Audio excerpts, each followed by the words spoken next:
Risk of Rain 2. Cricket. Oh, you know what? Shoot. I didn't actually pull up the Risk of Rain 2 trial. Or Artifacts, which is their actual name. Ta-da! There we go. Alright, what do I need? So we got Command. We got Chaos. Got Dissonance. We got Sacrifice. Vengeance. We got Kin. We got Swarm. So I do not have the artifact of Metamorphosis. Or Death. Or Soul. Or Frailty. So there you go. We got a lot to do. Let's do... And you know what, dude? Frick it. I lost so many games yesterday. The Mario music will stop once I have a co-host. I promise. There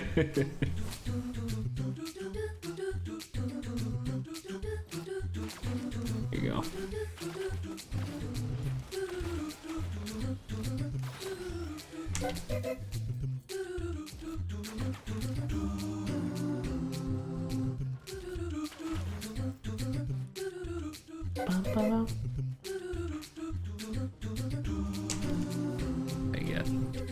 Let's put this.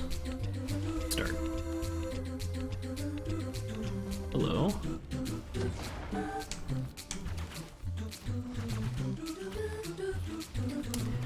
God, come on. There we go.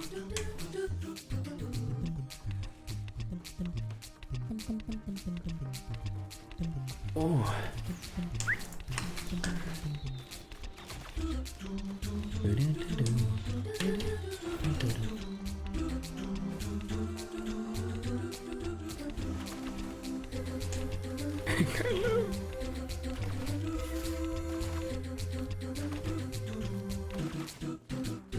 One of the things, because I went back and I watched some of the VOD yesterday that we recorded just to make sure that the audio sounded fine, and lo and behold, it sounded fine, so hopefully it stays that way, but one of the things that I took note of was that there was definitely a long period of time, and admittedly I was talking about like one character specifically, i.e. Loader, but I was making suggestions a little bit too frequently. I was like, what would I do if I made this game? And I don't know, there's a lot of hubris in that, obviously, but I don't necessarily, I mean, obviously they were my they were my ideas, so obviously I agree with them. But I don't know, some of the ideas that I put forth were like, that's like pretty okay.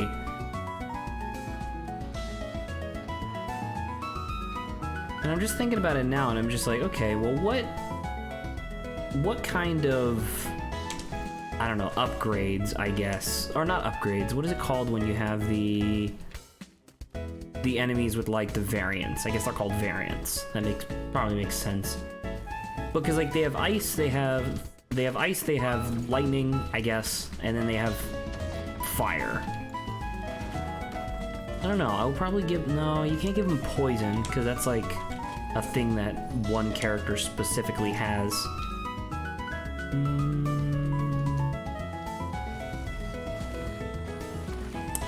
I don't know. Ah, hello, Saba. Hello. How's it going? Fine. How was your day yesterday? It was amusing, but I was very tired by the end of it. I mean, I believe that, yeah. Yeah. Was it a special occasion, or was it just some sort of game night thing? So, I mean, Arya, you saw him, we played with him. Yes. So his parents had to like leave town for a short day, and he was just, he called us and he was like, yeah, since they're gone, I'm gonna have, air quotes, a house party with you three. With you So it three? was just like, yeah, so it was, yeah, it's me and my sister, so it was just the, 4 of us, right? And he was like, yeah, I wanna, if you're playing, you wanna stream for me? Oh, sorry. I forgot about that. Oh, thank you. Oh, no, And he says, yeah, so it's like except this was like, it was kind of strenuous because I wanted to catch up on a lot of my work. And I also had to teach that day. Your audio's all weird. It is. Yeah. Because I started watching. Hold on.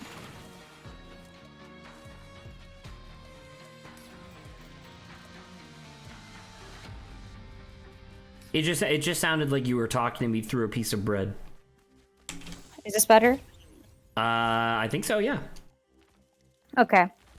Anyway, So, you were saying. I can give you like a timeline of. It was around. So we wanted to leave around like 1 to 1:30 to maybe to 2. And I had a bit of a thing at once, so I was like, I will have to push it back a little bit. Which I was like, it was fine because my teaching thing starts at 3. And it takes about like 25 to, I guess, about 25 minutes to get to where we needed to go. Mm-hmm. So I did the job thing. And then my youngest sister, she just like, she was, and we started like pushing it because it was like, it reached 2. And I was starting to like, I'm like, we have an hour, it's fine, but I started to get ready. Yeah. And by the time I sat in the car, because I didn't have his direct location for like Waze or whatever, but I had the general location. It said like about 36 minutes, I think, or something, or 26. I can't remember. To Aria's or to your teaching thing? To Aria's, yeah. I do my teaching thing like through Zoom. Yeah, that's what I figured. So what happened? Let me see. I need to think. So yeah, when I was in the car, it said my final time was around. He's waving high. 2:49, I think. And so if you could tell, like we were, and this is about like 2, right? So the traffic is gonna start. 'Cause this is still Friday. And so we started heading out, and we did start hitting traffic. So I started getting very concerned. Hello, Lawrence. Hello, hello. Hello. So I started getting very concerned because, you know, I have an obligation to be on time for this, for my teaching job, because, you know, the kids are waiting and it's a whole debacle. Right. Fuck them so kids. Yeah, no, I can't do that. But so yeah, I got very stressed because I was just yelling at my little sister to be like, get in the car, I'm leaving without you, because I was just really worried I couldn't do it. And when I got there, his place was actually closer than I thought it was, so I did have like a good 5 minutes, I think 5 to 10 minutes. So like that was fine. But then like I did that, and then right after that, as they were like doing other stuff, I had to, you know, catch up on work. So like whenever they went out, I'm like, I have to stay in the house and like do work. But then, you know, I took the breaks, and that's when I was playing like the board games, and I was watching you guys, and that's when I commented and everything. Mm-hmm. And at that point, I was like, okay, this is like... And stuck around for a really long time. Yeah, I just had you guys in the background, at least for on my phone. So yeah, and that's why I was going kind of like my funny mode, because it was very amusing. We were playing Uno, and God, that was insane. Hopefully we played anime rules. Uno. Asian Uno. It began with an A, and it had something to do with Asian. Uno, So yeah. No, it was the Uno Flip. I think that's the version. Uno Flip's actually really fun. Yeah, so that was very amusing, and we were doing like Mickey Mouse voices, and it was really funny. I know, and then that's when I was like, I got in my funny mood, which I was like, I don't know, I just wanted to entertain you guys at the same time, and I'm just like, dude, this is fun. It's scary. That's why I just went woo. It's very entertaining. That was that you literally just were in chat going woo. I was like, okay. Because at first, it was super funny because early on in the day, I started getting desearing egg in my head. I'm like, where did this come from? Desearing egg. And If we add one more, and it becomes funny onion soup. Add one more, and it becomes desearing egg. And I remembered, oh, this was from Mario, because I remember. Well, it was kind of from Mario. But that's where desearing egg came. Like that's when you said that's when I introduced you to desearing egg. Yes. So that was the first thing I brought up in yesterday, because I was like, desearing egg has just been on my mind this entire day for some odd reason. And then the whole woo, and then spooky, because I remember Zach saying spooky before, and it was spooky. Spooky. Wait, no, it was the spooky that you did from. I can't remember if it was from Oxenfree, but there was a specific spooky you said that was just like this lives on in my mind forever. It's probably in the this video. Game's spooky. This game's spooky. Yeah, so that I remember that's spooky, and that's why I said spooky. No more. This game's spooky. So yeah, I had that. Although, I had that going through my mind. Although I know that, because I don't know if Lawrence is familiar, because obviously he didn't really play it with us, but Oxenfree 2 got announced at the Nintendo Indie World event the other day, and so obviously like I sent it to Saba, who did not understand why I was talking to her, which is fine, but and I was like, dude, we should totally play this when it comes out. Which, you know, I'll probably just end up getting that game eventually anyway, just because I really liked the first game. But I was thinking about it, and I was like, man, that second game is going to have to do some really weird shit in order to be even remotely as interesting as the first one. At least to me, because the first one, I had literally no idea that it would go to the places that it went. And yeah, and I think it's kind of like my mindset is like some games are perfect as standalone. So when you make a second game, I'm just like, I don't know how you're gonna. Well, firstly, I'm like, I don't even know if we needed a second game. You remember me telling you one of the main reasons why I really like JoJo? The fact that it's like an anthology series. Yeah. Apparently, Oxenfree 2 has literally none of the same characters and doesn't even take place on Edward's Island. No. That's interesting because I remember in the trailer they talking say about off the coast Edward's Island. So the idea is that the ghosts have now moved. The radio demons have officially moved on to the mainland. Well, that's dude. That's interesting. Which is not cool, man. That's not good. Yeah, I definitely do think which makes me even more better. pissed because then what was the sacrifice that I made? Like in the first Well, remember, game. Normally that sacrifice it only saved one-dimensional version. Who knows? Right, if, like, but the idea is that she has to do it like infinitely, right? Like every time she doesn't do it, that's another dimension. That's just like another dimension. But yeah, I agree. Anthologies. That's what we talked about even with Little Nightmares and how we were like it would have been better. Cool. But anyway, we tangented. I want to finish what I was talking about. So yeah, we did. So we played. That's when I was playing the board games with them. But I think after a certain point, because what had happened was the searing egg. Before I even went to his house, we had like some food, so I was like pretty full. But he hadn't eaten anything, so he ended up ordering more food than necessary. So like by the time like after an hour being at his house, I ate food again, and I was just like, this is no bueno. I'm like, no bueno. This is no bueno. Because he had also been like, dude, we'll like cook and we'll bake, and I'm like, oh god. I'm like dead full right now, and it's like already like 4, and like you expect me to be hungry in like 2 hours? It's not gonna happen. So besides that was the whole food aspect. So we didn't even end up like cooking anything. We went straight to like baking, because we've just been sitting the whole time, and you know, food doesn't digest as fast if you're not moving around. Can I ask you a question? Yes. Did you cook any desearing eggs? No, but we used desearing eggs to make desearing cinnamon rolls. There you go. Desearing cinnamon rolls. I have a second question. Yes, Did you bake desearing eggs?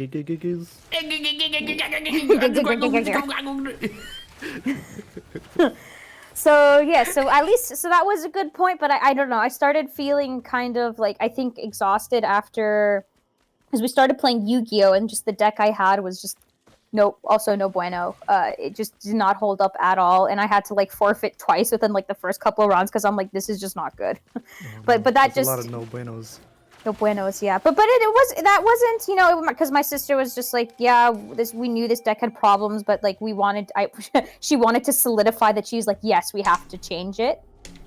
So I guess that was one good thing, but you know, it just doesn't feel good when you're trying to play a game and you literally can't do anything, and you're just like, this isn't a game by this point. Yeah, I feel bad for the other side trying to play me when I can't literally do nothing. So yeah, we did that. And the cinnamon rolls, just give me the reward. Ah! and the cinnamon rolls took long enough to the point that I was home at 1:30 in the morning. Oh my god. Oh my So goodness. I was exhausted, and my sister and like they were doing more of the work for the cinnamon rolls, but it's like combined with like me being tired from like trying to work. I did have fun during the Uno time, but it's like I think my social energy and mental energy altogether just started to diminish. And then put like the Yu-Gi-Oh in front of me, where I just started feeling really bad about that. I was just like, I'm exhausted by the time I got home, and I was just like, this is not good. So it was good. I mean, at least you Overall, had a day, right? Like, that's cool.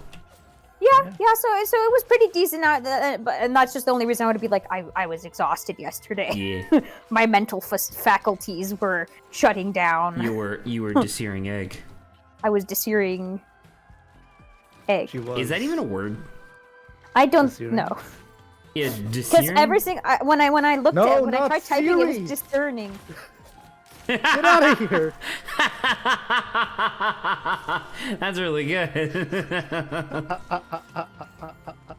No, the one thing that comes up is discerning. Searing egg. Searing egg. Searing egg. So yeah, that's what happened to me yesterday. Spooky. Spooky. I get fucking spooky, dude. That was very amazing. I don't want to be here no more. So, I want to talk about Falcon and the Winter Soldier. Okay. How come I had a feeling that you were going to talk about that? Why? I don't know. I just felt it. Okay. this morning. Because I haven't really talked about Falcon and the Winter Soldier yet. Oh yeah, exactly. But I have been watching it weekly this time. Because with WandaVision, I saved. I like waited until basically the semifinals or semi-finale, I guess. The penultimate episode, whatever. And this time I've been watching it week by week, and I'm definitely here to say that it is actually quite fun to watch it week over week. Just to be like, oh, dude, that's a really good cliffhanger to leave it off on. Oh God, cliffhangers, my mortal enemy. Well, it's not even. Well, so the thing is that like, what do you call a cliffhanger that it instead of it being like, I don't even like it's like a. Fuck. Sorry, it's so hard to come up with the words. So what? It's a satisfying cliffhanger, I guess, if that makes sense. Like, I think that's just called a cliffhanger versus the other form of cliffhanger I would call an illegal cliffhanger. Sure, okay. Because it's just like, I do gotta ask, because like obviously there's very specific things I would like to talk about, but does anybody here care about spoilers for the MCU-ish? Because I'm here to say that Falcon and the Winter Soldier is very much going to have influence over the movies. Oh, really? Yeah, a lot of shit's happening, like on a global scale. I mean, I don't particularly care about spoilers, but Lawrence, it'll be up to you. Tell me to what degree. Because the thing is that if you don't have Disney Plus, obviously you won't really be able to watch it, so you won't be able to like follow along anyway. But like, I still highly recommend the show, even if you have to go to the Caribbean to watch it. So it's like because there's something there's some things that I could tell you that aren't really like spoilers per se, but there are definitely other things where it's like, oh, that's really big. All right. So I don't have Disney Plus, as you know. Yeah. So I think in the case where a new Marvel movie or MCU movie comes out and I have not yet watched the show, I think I'll be fine with the spoilers for this one. So I'll be searing with my with the spoilers for right now. All right, because the biggest thing I think that's happened so far. All right, so at the Endgame, Steve Rogers dies. Right, everybody knows this. Everybody's aware of this. That's not a spoiler. Endgame. I thought he just became old. Saba, he was 78. They were even at his funeral in the movie. Are we sure we're not talking about Iron Man? Yeah, Tony Stark, they had a funeral. That was the big scene. But then later there was like a quiet scene of it just being like a very humble. Anyway, I might have missed it. Who knows? It's been a while since I've seen that. It's been a hot minute. Yes, Steve Rogers is dead, like dead. Anyway, It's really interesting because Captain America gave the shield, i.e. the representation of, American values and Of Captain Mr. America, yes. Gave it to the Falcon. Right. That is like obviously that's like a really big moment just in general from like a storytelling standpoint, but Falcon and the Winter Soldier is basically just the ramifications of that decision for an entire like 10 episodes, with each episode being like an hour long, and and like every single question that they bring up is super valid and interesting. Like so not really spoilers. Well, yeah, this is literally like the first episode, but Sam, the Falcon, he donates the shield to a museum, to the Steve Rogers Memorial Museum. That's what he flipping does? Yeah, because essentially he's like, I don't deserve to be Captain America. I'm not Captain America. I can't accept this shield, basically, is his logic. So he donates it. And in the shitty way that every government acts, the government immediately confiscates the shield from this museum. And to start studying it or something. Well, no, not start studying it. Well, because they made it technically. But the no. They find a war hero. He has 3 medals of honors. He's had like so many different things of active duty. He's like, on paper, he's like the most capable person to be Captain America ever. I can't remember his name, and you'll know why in a second. Isn't he like John Walker or something? Potentially. I'm not, like I said, I don't remember his name. Okay. But long story short, it's really interesting watching that guy crumble under the pressure of trying to live up to the name Captain America, whereas Steve Rogers came because they obviously a lot of people have been talking about this just as like a really interesting story beat, but like Steve Rogers was never Captain America. He was always just Steve Rogers. Everybody else just called him Captain America, even to the point where like in the movies, like 9 times out of 10 when he needs to introduce himself, he just calls himself Steve Rogers, which is a really good character beat essentially. This new guy is always introducing himself as Captain America, and every time he loses a fight or things don't go his own way, it's not like he's necessarily throwing a hissy fit. It's more like he's embarrassed. Like he's like, man, I am doing injustice to one of my. It should be noted once again, Captain America, even prior to Steve Rogers getting fought out, was a hero. Yeah. Right? He was like a national hero. So this guy, this soldier guy, Steve Rogers was his childhood hero, and he's like more or less directly failing him or like his image or whatever. Oh boy. Long story short, as you're familiar with the super soldier serum with the Winter Soldier and all that jazz, that's one of the big MacGuffins that's in the show, is that there's like this group of, I guess you would kind of call them terrorists, but it's really weird to just call them terrorists. I can explain later if you're actually curious. Okay. But long story short, fake Captain America, which would make him very upset if he heard me saying that. Fake Captain America is really pissed that he keeps losing all these fights. So he's like, fuck it, I'm going to steal a little vial of the super soldier serum, and I'm just going to become Captain America. Oh boy. Which one of the things that the super soldier serum does is that it basically amplifies your id, if that makes sense, in the sense that Steve Rogers, he was a noble person, like he was a good man. So when he took the soldier serum, it just made him a better person. Whereas this guy, that in the first Captain America movie. Exactly. And so the new guy, the fake Captain America, he is very much not qualified, and he's full of insecurities, and he's very violent as well. Oh boy. And so long story short, there's a very quite upsetting scene in which the new Captain America is fucking using the sharp end of the shield to crush a eco-terrorist's face in front of a massive crowd of people. Oh my god. Yeah, it's really upsetting. And I think I know.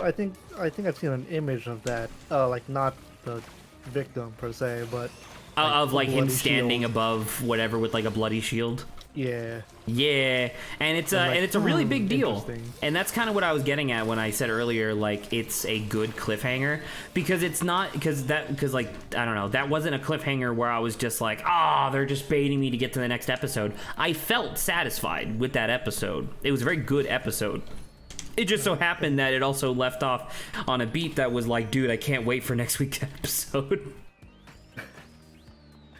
But yeah, so that's Falcon and the Winter Soldier so far. They also ask a lot of really interesting questions, which I kind of mentioned previously, in terms of there's basically like 5 story threads that are going on at the same time, and a lot of them I don't really need to talk about. You can just watch the show if you ever get around to it. But one of the questions that they ask that's really interesting is so the terrorist group, once again, probably shouldn't be calling them that, but there's not really a better word for it.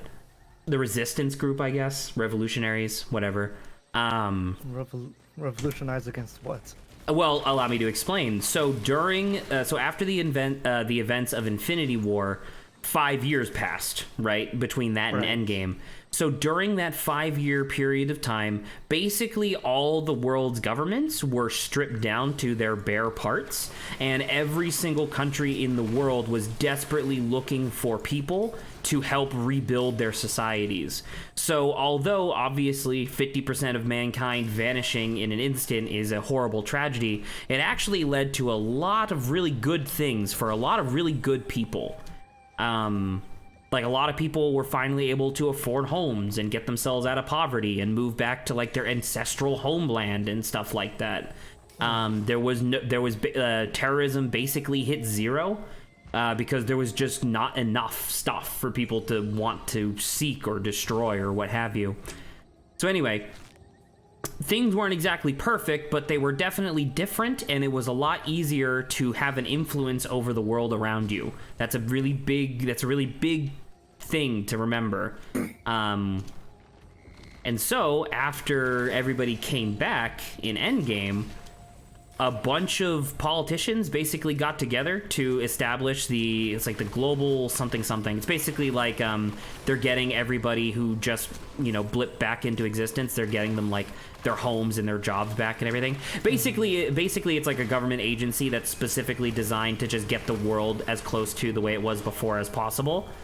Needless to say, there's a lot of people who are not happy with that. The idea of everything going back to the way there was. Like an example that they use in the show, which is pretty dire, was one of the people that's... Oh, by the way, the name of the revolutionaries are the Flag Smashers, so you can just keep that in mind. Oh my god. Yeah. That's a very non-violent name. The Flag Smashers. So one of the guys who's on the Flag Smashers, apparently, so he lost his wife, but he remarried, right? Oh, that's gonna be awkward. Oh, isn't that's it? yeah. Well, allow me to continue, because guess what? It gets even worse. He lost his wife to the blip, so he remarried, he moved on, and he was building a really nice life for himself. He was like a construction contractor. They had like a decently sized house, and once again, it was they basically got to, how like the EU has an agreement where you can just like freely travel between borders with no real issue. Yeah. Basically every major region in the world had that. So like all of Asia, you could just walk across borders, no problem, essentially. Oh, wow. So it was really cool, right? So then Endgame happens and everybody comes back. The dude's wife comes back and sues him for infidelity and wins. Oh boy. Oh boy. I mean, So- that sucks. Right? Well, because, Oh, I mean, God. by anybody's count, she was fucking dead. Yeah, But- we don't know if we ever come back. Yeah. Exactly. So it seems to a normal person to be totally reasonable, but the thing was that essentially 50% of the world just came back and had no idea about, like, they had no perception of what had just occurred over the course of the last 5 years. And so a bunch of people, like a bunch of judges, a bunch of lawyers, a bunch of politicians just suddenly came back into existence and were like, this sucks. I don't want this anymore. And the part that upset me in particular was that the guy's house that he got, like the contracting position and the house that he was able to afford and stuff like that, the commission that I talked about a moment ago, the Globalization Commission or whatever, the blah blah blah, they basically confiscated his home and kicked him out into the street and gave the house back to the old person who owned it. Oh. Ooh. And so they just kicked him out, and they just kicked him out on the street. And when he like tried to protest, they were like, "Listen, you have to be understanding to those who are coming back. We're just trying to give them their life back." And the guy was like, "Well, what about the life I fought for 5 years?" And they were like, "Too bad." Oh, god damn it. Right? So okay, That's upsetting. So that's a really interesting thing to propose. That's a really interesting question to ask. Is like, well, who's in the right here? And the thing was that for the most part, it really seemed like the GRC, which is the government thing, it really seemed like the GRC was in the wrong. It seemed like they were just doing everything. It seemed like they were doing everything for like money, and like they were super corrupt and all that jazz. And it was like, and it was super clear for the first like 3 episodes that it's like, oh, okay, the Flag Smashers are, and that's why they're called Flag Smashers, because essentially they want to eliminate all nations in the world. They want everybody to just going back to just being one giant global community. Excuse me. Until episode 4, where Carly, the leader of the Flag Smashers, for some reason, which is not properly explained at all, they basically do like a heist on this supply depot where the GRC was sitting on 6 months of food and water that could supply 100 people for 6 months. The GRC was just sitting on it because they were waiting for like approval from the council to distribute it. So they raided that place, and it's like, hell yeah, that's great. Like, I am super for this. But then Carly decides to set off a car bomb that sets the entire building on fire and kills 4 people. No. Oh no. And when asked, like she's questioned by like her fellow Flag Smashers, like, why did you do this? What the hell is wrong with you? She was just like, they only understand violence. And it's like, oh, okay. So like, in all honesty, the writers just didn't know. Like, they were like, the villain of our story is a little too understandable to audiences. Maybe we should make her seem like a monster, so let's just have her kill a bunch of people for no reason. Oh, god damn it. Yeah, and it's really disappointing. But you know, as I says before, not every show can be perfect, but that is a particularly egregious example of writers having a little bit of an agenda. But yeah. Little bit of an agenda. A little bit. I like the little agenda. Well, because the thing was that sometimes it's pretty blatant, but no, I get what you're saying. I just found the wording you used funny.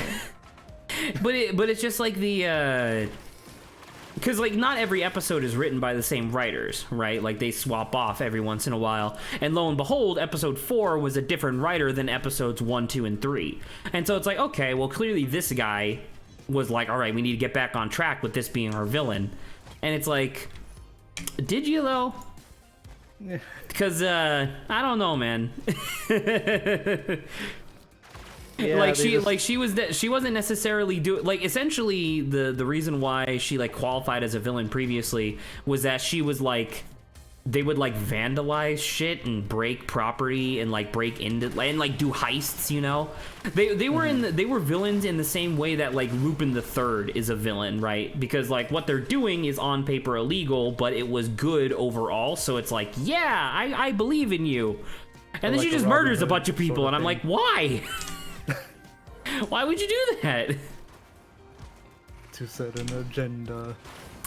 But yeah, so that's Falcon and the Winter Soldier. There's a lot more in there that's weird. Like, you remember fucking Baron Zemo? Like, the one who set off the bomb in the UN that killed the King of Wakanda? Antagonist of Civil War. Yeah, the antagonist of Civil War. He's back, and they make him, like, a lovable... Not exactly goofball, but they make him, like, a likable character. And I'm like... What's yeah, happening? yeah. Like why? Why are we doing this? Like you didn't Why necessarily. is this happening? You didn't necessarily need to make him likable in order to do this. You could just have him be there as like a reluctant captor kind of thing. But nah, you decided to make him likable. No, I liked him in Civil War. Liked him as he was. Yeah, I liked him as he was.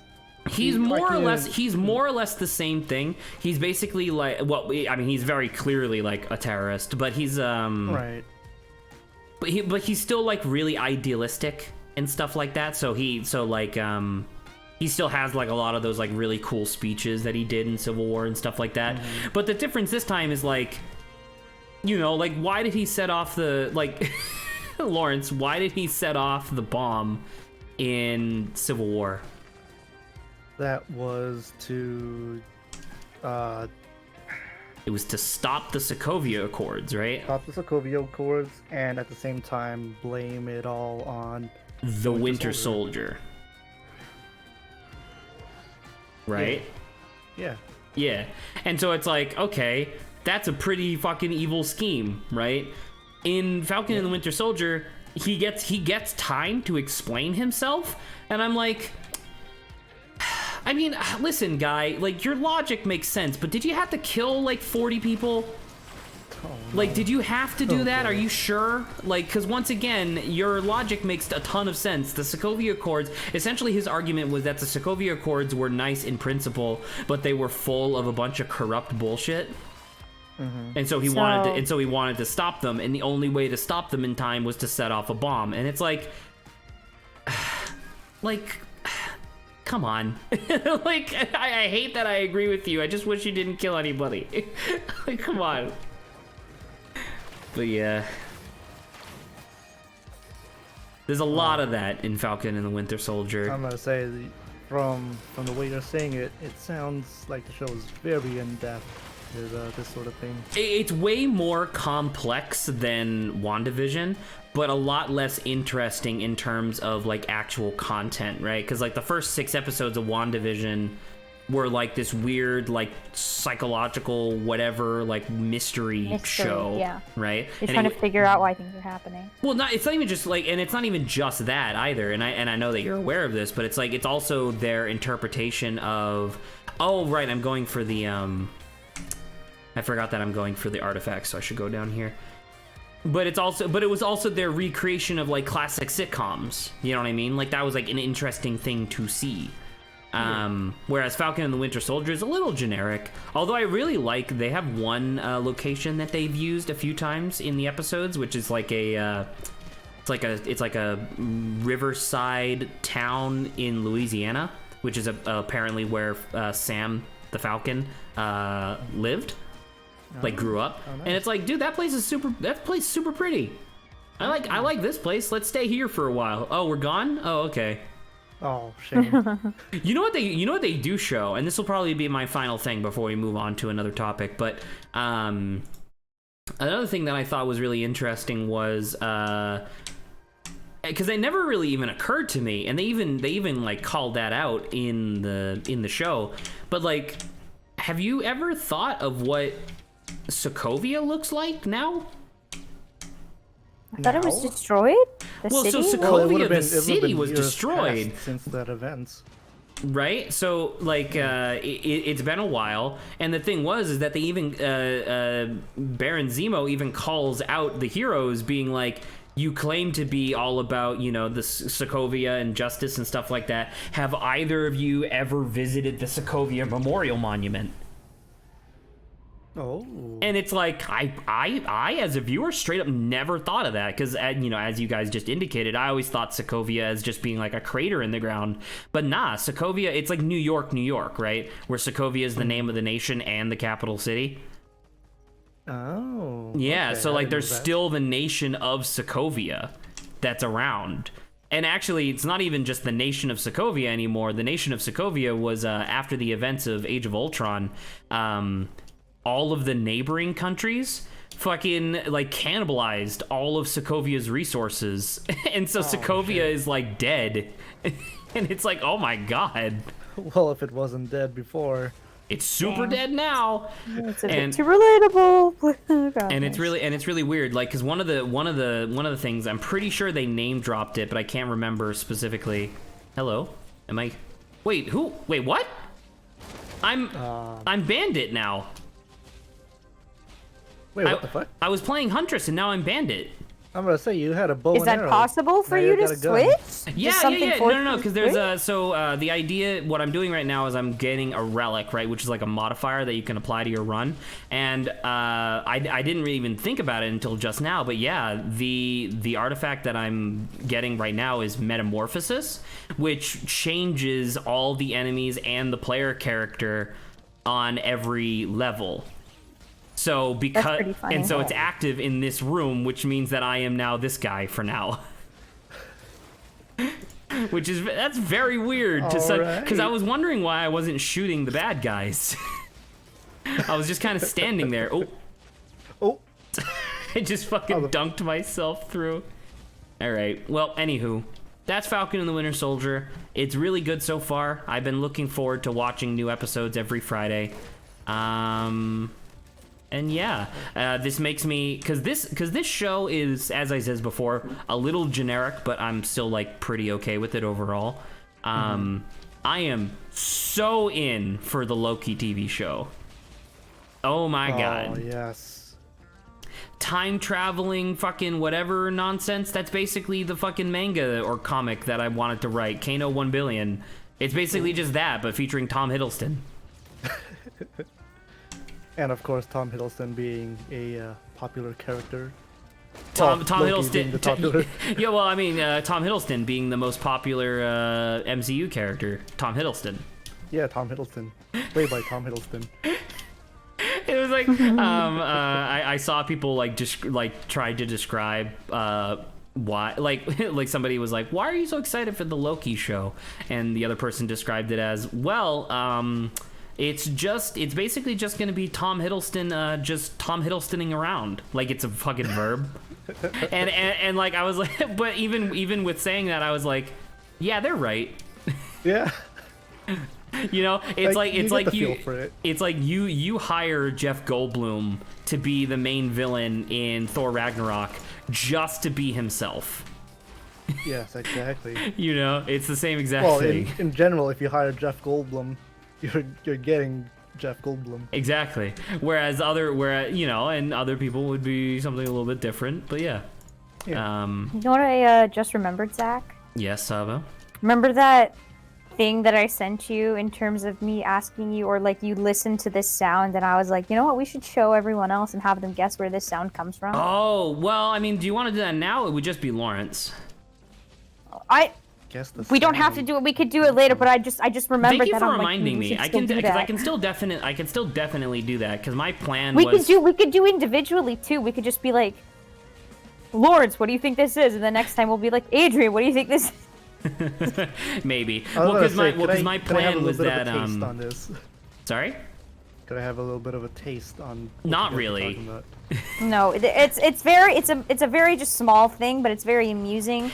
Okay. So unless it happens to you. It's a very unique sound with a very unique story behind the sound, and okay.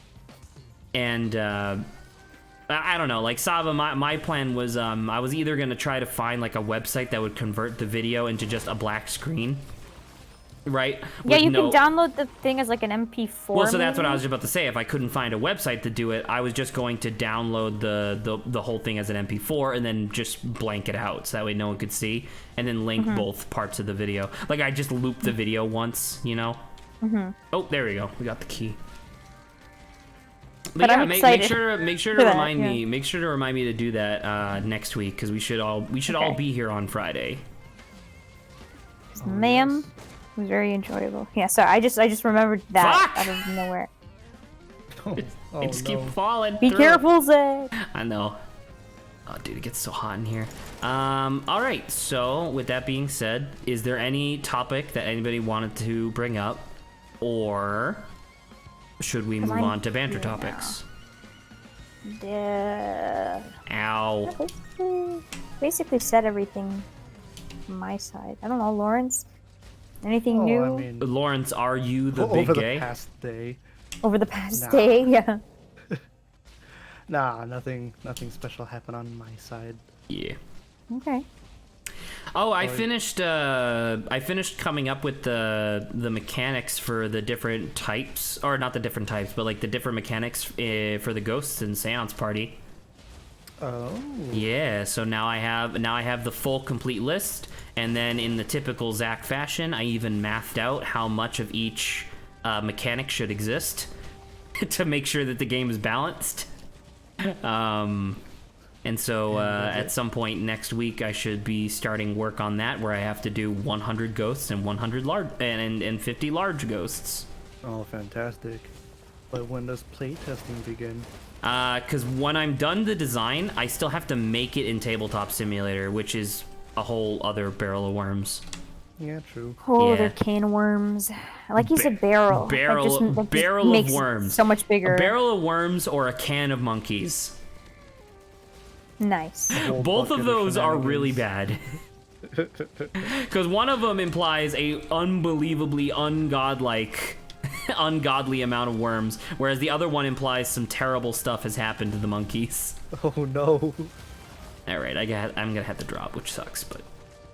Goodbye. All right, run, run quickly. Here we go. Get Well, I back. guess we should move on to the banter ideas. Sure. Are there any in there that were posted by Saba? If not, we Definitely can. not. If not, this can just be No, 4 you got hours something, of Zach Saba. being like, Naruto "Hey." writing question mark. Oh, that Grant has to be here. For that. Ah, okay, Unfortunately, okay. yeah. What was the topic again? Sorry. That topic Naruto, comma, writing. about it being like good writing wise, and me wanting to be like it had good points, and then me wanting to specifically talk to Grant about what I thought was good, because of course I'll acknowledge it. Not everything's perfect, but still. Because Zach, we can preface so like Lawrence just understands this, because me and Zach were talking about, I think, the Avatar videos, and I think he was comparing how Avatar's so much better than Naruto, and I'm just like, well, firstly, I don't know why you need to compare this at all, because they're like two separate things. But I was like, Naruto has its good points, but Zach's just like, well, all the videos I've seen, I have everyone watched just talked about so it. many video essays at this point that are like, listen, Naruto has problems, and Saba's like, yeah, but it's still good, and I'm like, no, it's caked And so I'm like, it's this, caked I'm like, in I dirt. can't. I'm like, I can't have this conversation with someone who hasn't seen it. So Exactly. that's why I was like, Yeah. I need Which to talk is part to of the Grant. problem. Yeah. But yeah. So yeah, that was that one. Wow, alright then. It was, I don't know, Lawrence, did you watch the episode in question of Overanalyzing Avatar? Where he compares Naruto? Which episode was that? It was the waterbending master. It was he compares Katara to Hinata and Sakura from Naruto. Oh yeah, Yeah, where the talking about, like, character has good- to be something more than just More being a than love just the interest. one-dimensional nature of I love this boy. And that's what Saba was saying, where she's like, I don't even know if this is relevant and all, and I'm like, I don't know. I think it's kind of relevant. I'm just like, well, why do you have to compare, kind of, right? Well, because that problems, was another part that came from the discussion that Saba and I had, which was the fact that both of these shows are choosing to do different things as well. Like Naruto has to be produced quickly. Right? Like they don't really get a whole lot of time to just write out like big, long, elaborate character arcs, whereas Avatar was a series where the whole thing was more or less written from day one. Yeah. So you have like the forethought and the ability to plan for that sort of stuff. So once again, it's just one of those things where it's just like Saba is in fact correct when she says like it's apples and oranges. Because I think also Zach was saying that the guy who writes the Avatar thing also just doesn't like Naruto or something. Well, so like he's like constantly- I don't know how many digs he did has do on that, he on has Naruto. he has said on his live streams, because people have called him out, because he's also shout on like Bleach and stuff. He's like, listen guys, I've watched all of Naruto, all of Bleach, and most of One Piece he's watched all of Naruto and all of Bleach at least twice, and most of One Piece. So it's not like he's like hates it, but he definitely considers himself to be very familiar with a lot of its flaws, essentially. I mean, that's fine. I just think, certain things can serve like separate purposes. So sometimes characters Which can is be what we one just dimensional said. if you wanna get your point across. But yeah. So I get it. I'm just like, I need Grant. Right. Once again, this is why Saba's like, I need Grant, because arguing against me about this topic doesn't really make any sense, since I have not actually watched the show. You said nothing. With Saba, I don't know, man. Like I said before, I've watched like 4, 5, 6, however many fucking video essays about Naruto, and every single one is like, here's this cool thing, but by the way, it's also badly written, and I'm like, there has to be something. Cool like in my mind, like Naruto, because obviously I'm not like. Oh wait, hold on. Not...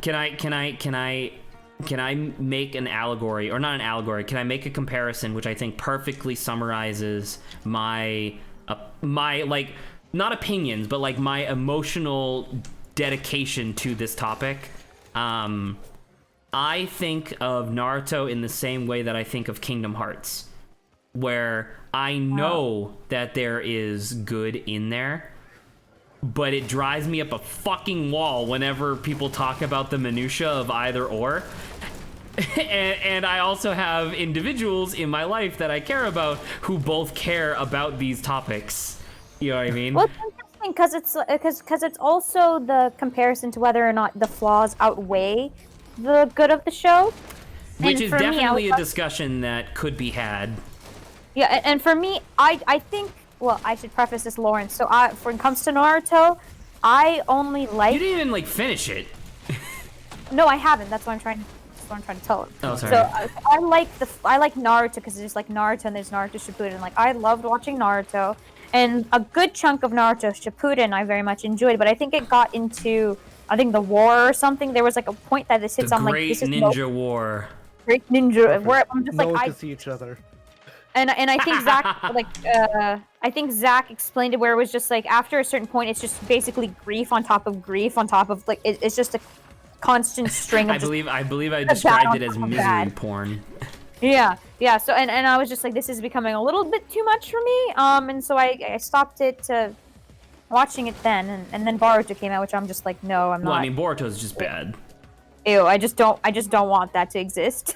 But whatever to the thing. But I do think the first Naruto and then a good like chunk of Naruto Shippuden is actually very good. And I would definitely say, from what I was saying before, the positives that I took away from that outweigh the flaws that I saw. Because of course I can get annoyed at stuff, right? But that's totally fine. Never got it to the point where during the first season and the specified that amount that I talked about, that it turned me away from it completely. Mm-hmm. So, yeah. And one of the dissonant things that comes from this discussion every once in a while is like, because I remember early on, like in first year at Cogswell, I was talking with Terrence and stuff like that, and I basically introduced myself to him by talking about JoJo. Surprise, surprise.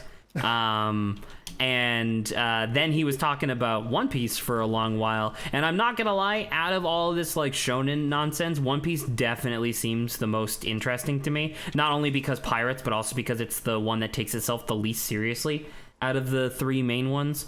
But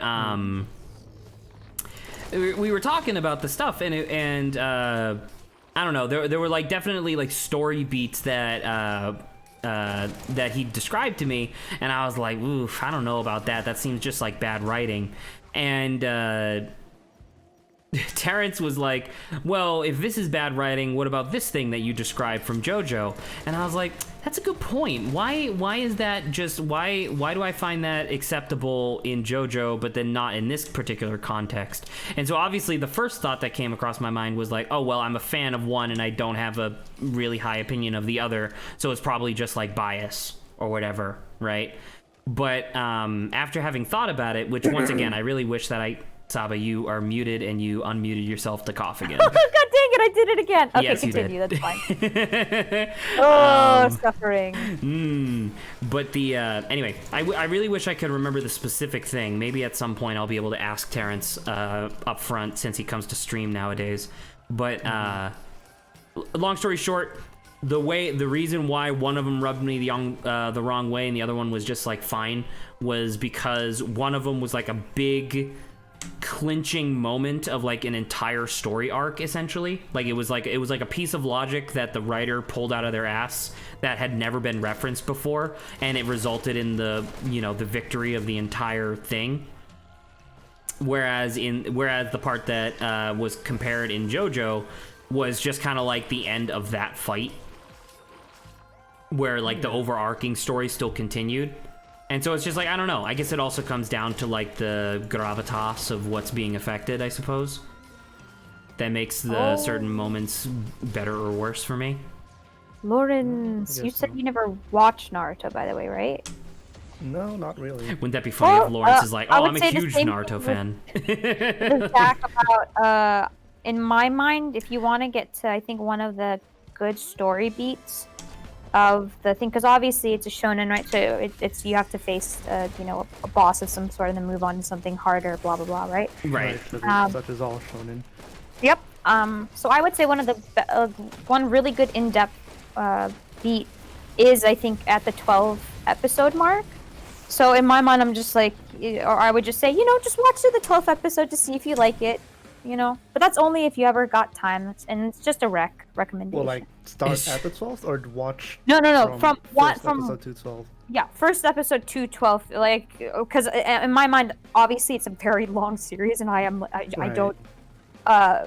You can't in good conscience ask someone to watch the whole thing. But I just to like show.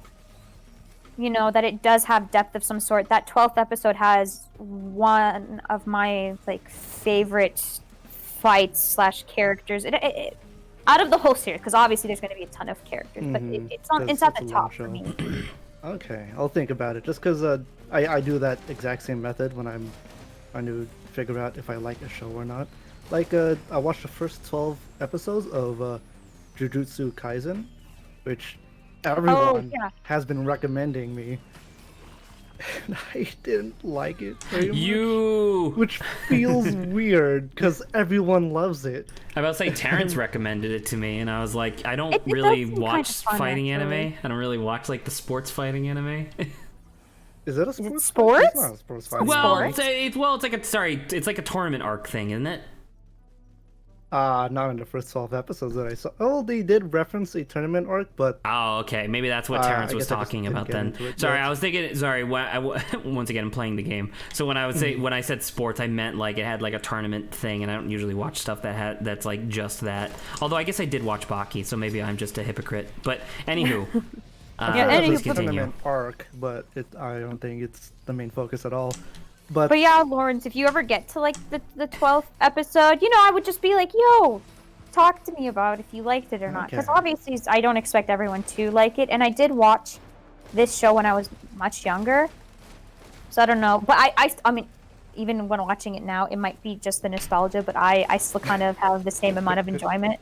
I mean, you can still enjoy it, right? Like, because that's one of the things that's difficult from time to time to come to terms with, especially for me. And I'm saying like for me, it's difficult to come to terms with of like if I really like something and then I show it to somebody and they're like, I'm like, but you're wrong though. I mean, obviously. But I know you're wrong, so shut the fuck Zach, up. Because there's also this idea of there's also this idea of having experienced something in the past and thinking, wow, this was great, and then going back to it and thinking, wow, this wasn't as good as I thought. Well, because I mean, like an example of something that we just experienced, and I still think it's fantastic. But Explorers of Sky, I never realized how fucking repetitive the dialogue is.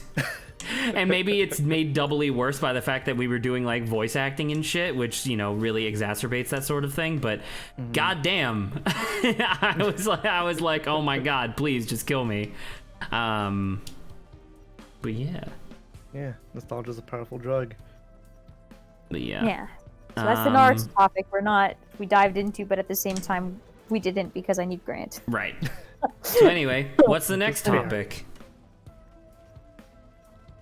As we're only an hour into the show. Feel free to bring up anything yesterday that you wanted to talk with me about, or you wanted me here to talk about. Oh yeah, because you I said don't you know, wanted to say some points about the when does world building culture become offensive. Ah, yes, That's a yes. We topic. can continue this. I There think was this is a that, and there reoccurring was one topic. other thing maybe, but I'm not sure if I'm recalling correctly.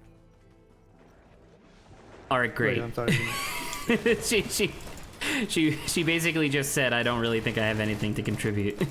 Wait No, a second. You not for this. No, I'm saying besides the topic of the world building, I thought there was one other topic you guys talked about that also I wanted to participate in, but I don't know if I'm simply recalling this incorrectly. And it's only the topic of world Was building. it Frankie from Foster's Home for Imaginary Friends having big tits?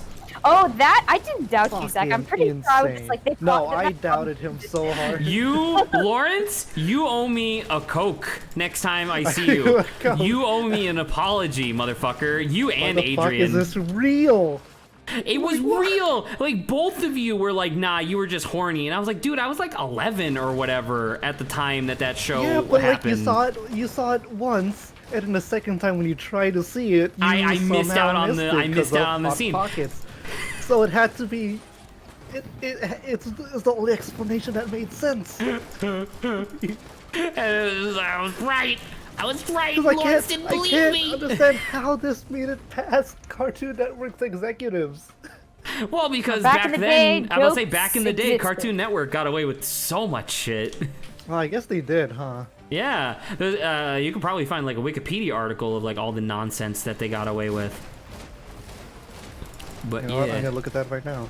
Oh, this is Go gonna ahead be and- weird yeah. in my search history. Cartoon Network, what they got away with. ooh, a celestial portal even. Because when we start getting into the other topic, I kind of want maybe What a other bit of a topic? refresher. Oh, of course. There was the whole First topless scene in Total Drama. Yeah, there was that. Series. That's fucking monk or ass. A lot of scenes. Yeah, that's. Oh my god, I forgot about that. Because like I mean, obviously it should be noted that they didn't really show anything on screen, obviously, because that would just be straight up illegal, They especially to literally children. had a censor bar though. But exactly, and that's the thing, because I remember that because I remember me and a few other people from summer camp were watching it episode by episode, and that was like. Because it was scummy to the point where it definitely seemed like the type of thing that the production company that was making this fake like game show thing, it seemed like this type of thing that company would let slide. You know? Yeah, I guess so. It seemed like this type. I mean, obviously, because it's based on Survivor and stuff. It seemed like the type of thing that the Survivor series from fucking TBS would let go through for ratings. Wow. And then, do you remember? I mean, it's not really something that they got away with, but do you remember? The reason why Gwen and Owen were the two finalists on that first Total Drama Island series? Was there a specific reason? Yes. So the writers from that? day one knew who they wanted to be in the final two, and they were going to have fans vote for who they wanted to win, right? Okay. But they were like, well, what are we going to do with two characters? And one of the writers, the way I remember it, was one of the writers had like a childhood friend named Owen. Okay. And another writer was like, all right, well, what if the other person's name is Gwen? Because Gwen and Owen are literally the same name with one letter apart. Oh. Well, Owengwen. yeah, I guess so. And it's like, yep, that's like how it came to be. That's why it was those two characters, and then they just made the characters based on their names.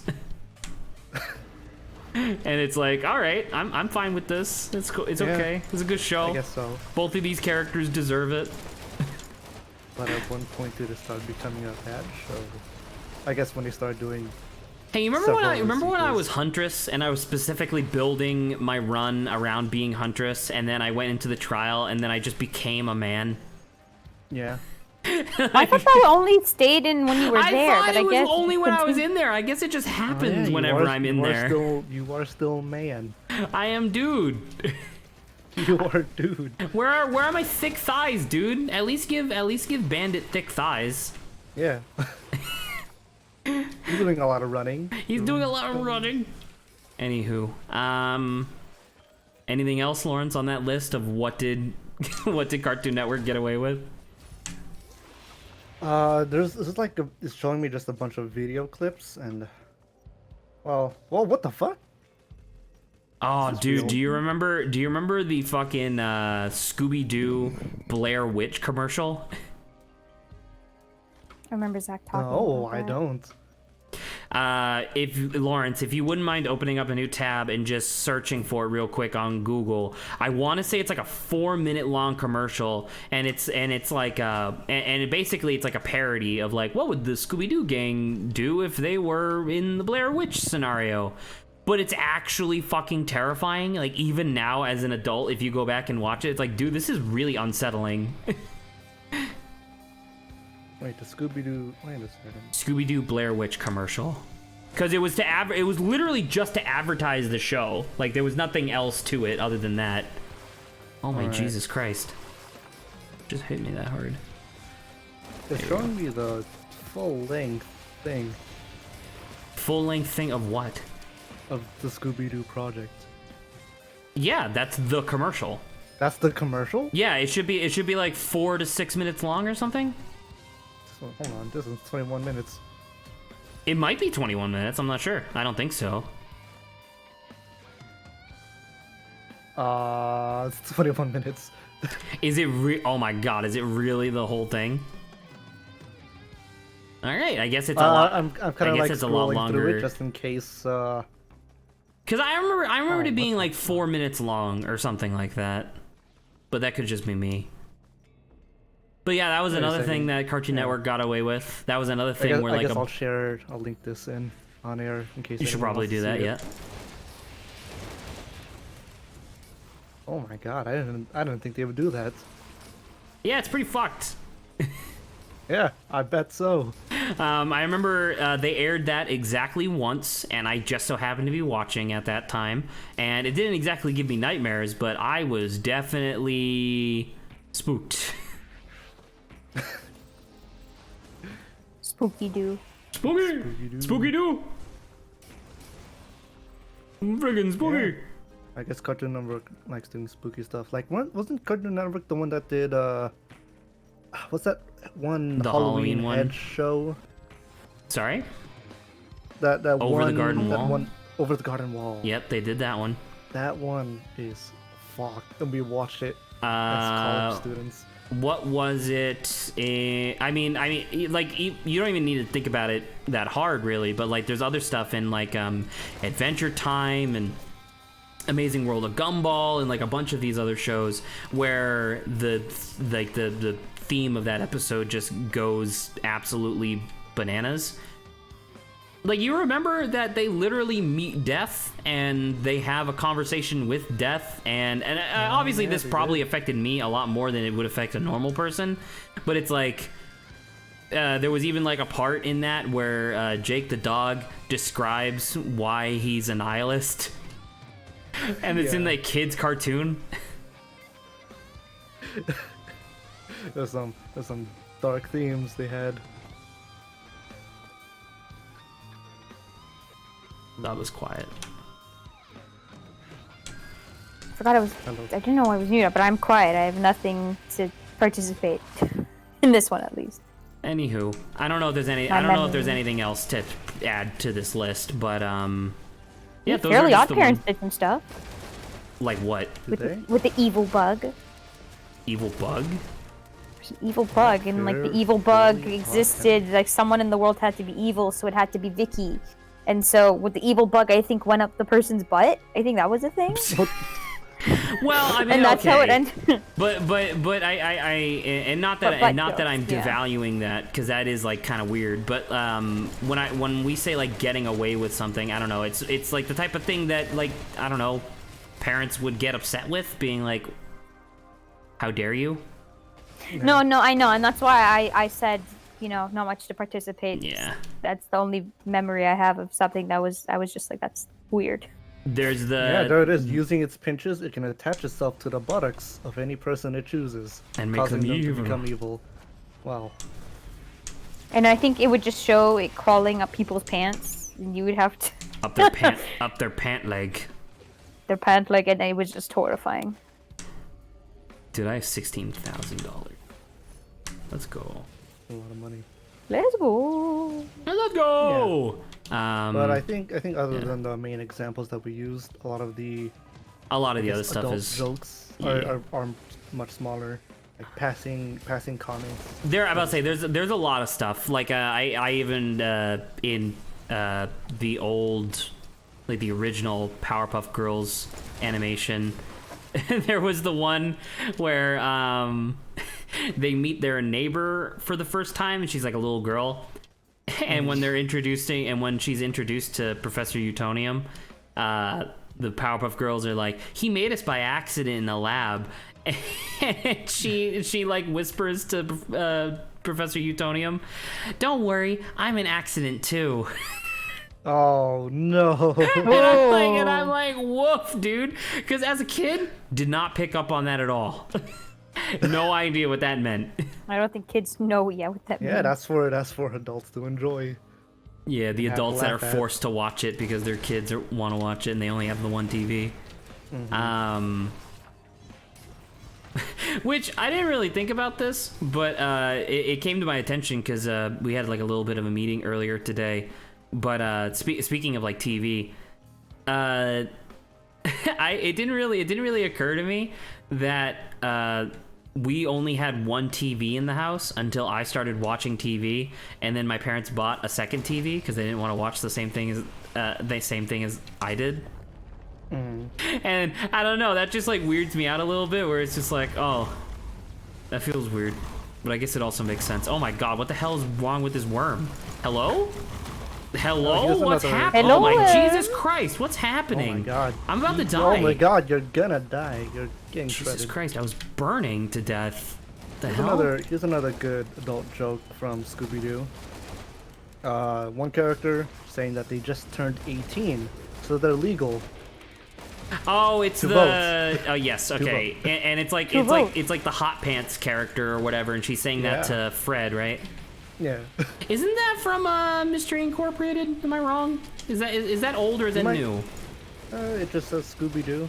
They're not being very specific. It might be the original then. Yeah. Oh my Jesus! Oh, that's why he's dealing so much freaking damage. Every time he bursts through the ground, he summons a million trillion. Look at this shit. There he goes. Is he dead? Yeah, he dead. Okay, cool. Yeah, I think so. All right, cool, great. We did it. Everybody say huzzah. Huzzah. Yeah. All right. You know what? Move on to another topic.